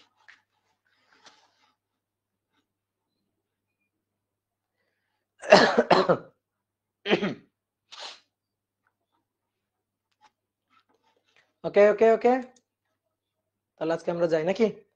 তাহলে তোমাদের সাথে আর দেখা হচ্ছে না নাকি? না দেখা হচ্ছে, বলো তো? আমি তো জানি না, রুটিন টুটিন জানি না আমি। তোমাদের সাথে আর কি দেখা হচ্ছে বলো? সাইকেল 3 বিগিনার টু মাস্টার শেষ, সাইকেল 3 এর ক্লাস শেষ। তাহলে আমরা সফলভাবে আরেকটা সাইকেল শেষ করে ফেললাম। মেবি আরেকটা সাইকেল আছে নাকি, সাইকেল 4 মনে হয় আছে, ওখানে কি আমার ক্লাস নেওয়া লাগবে? হ্যাঁ লাগবে, মনে হয় লাগবে। এসিএস এর ক্লাসের কোনো কি লিখলা? সিকিউরিটি নাই, সব ক্লাস ইউটিউবে যাচ্ছে। শোনো, সবাই চোর বলে তুমি চোর হবা? বলো, দুনিয়ার সবাই চোর হয়ে গেলে তুমিও চোর হবা? বুঝছো? নিজের নিজের ইমান ঠিক রাখবা নিজের কাছে। সবাই যা করছে করুক, তুমি সৎ থাকো, তুমি সবসময় সৎ থাকো, তুমি সবসময় ভালো কাজটা করো। এই যে কোর্স পাইরেসি করছে, আজকে আমার একটা অফলাইন স্টুডেন্ট কোর্স পাইরেসি করছে, এসিএস এর কোর্স পাইরেসি করছে, তারা ধরা হয়েছিল এবং তাকে ধরে একটা স্বীকারোক্তিও নেওয়া হয়েছে। ঠিক আছে, এদের এই যে ছোট বাচ্চা ছেলে পেলে এদেরকে বলো জেলখানায় পাঠানো যায়? হ্যাঁ, তাহলে কেন এই ভুলগুলা করো বলো? লাইফে যদি একটা দাগ লেগে যায়, এই দাগ কি আজীবন থাকবে না বলো? ঠিক আছে, যারা ধরো যে কোর্স শেয়ার করে করো, কোর্স অনলাইন কোর্স ফি কত কম তুমি জানো? অফলাইনের কোর্স ফি অনেক বেশি, অনলাইনের কোর্স ফি কত কম। তো যারা বাইরের স্টুডেন্ট, যাদের সেরকম প্রপার সুযোগ সুবিধা নাই, তারা অনলাইনে একটা ভালো সুযোগ পাচ্ছে। এইটারে যদি তুমি অসাধু কিছু চক্র বা অসাধু কিছু স্টুডেন্ট, এরা আমি কখনো দেখি নাই এরকম অসৎ পথ অবলম্বন করে এই যে চান্স পাওয়া এত স্টুডেন্ট আছে, কেউ কখনো এসে বলে নাই ভাই আমি এরকম পাইরেসি করে চান্স পাওয়া স্টুডেন্ট, আমি পাইরেসি করে ক্লাসগুলো করছিলাম। আমি খালি বলি যে সাহস থাকলে এটা এসে বইলো, তাহলে হয়তো আমরা মনে করো যে একটু মানে আমি যেটা আর কি মনে করি যে অসৎ থেকে কেউ কখনো একটা ভালো জায়গায় যাইতে পারে না, এটা সম্ভব না আর কি। আর কয়টা লাগবে? ক্লাস শেষ। প্রসঞ্জিৎ বলছে আর কয়টা ক্লাস লাগবে? ক্লাস শেষ, ক্লাস শেষ। পাইরেসি করে পড়ে কি লাভ? আসলে পাইরেসি করে পড়ে কি লাভ? ঠিক আছে, হারাম হারাম খাবাও না, হারাম কাজ করবাও না, বুঝছো? পাইরেসি করে পড়াশোনা করে কি লাভ?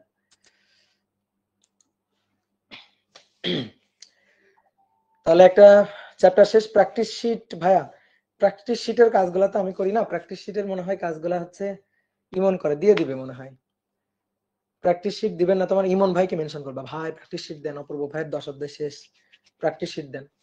ঠিক আছে, ইমনকে বলবা। তাহলে আজকে শেষ, টাটা টাটা টাটা।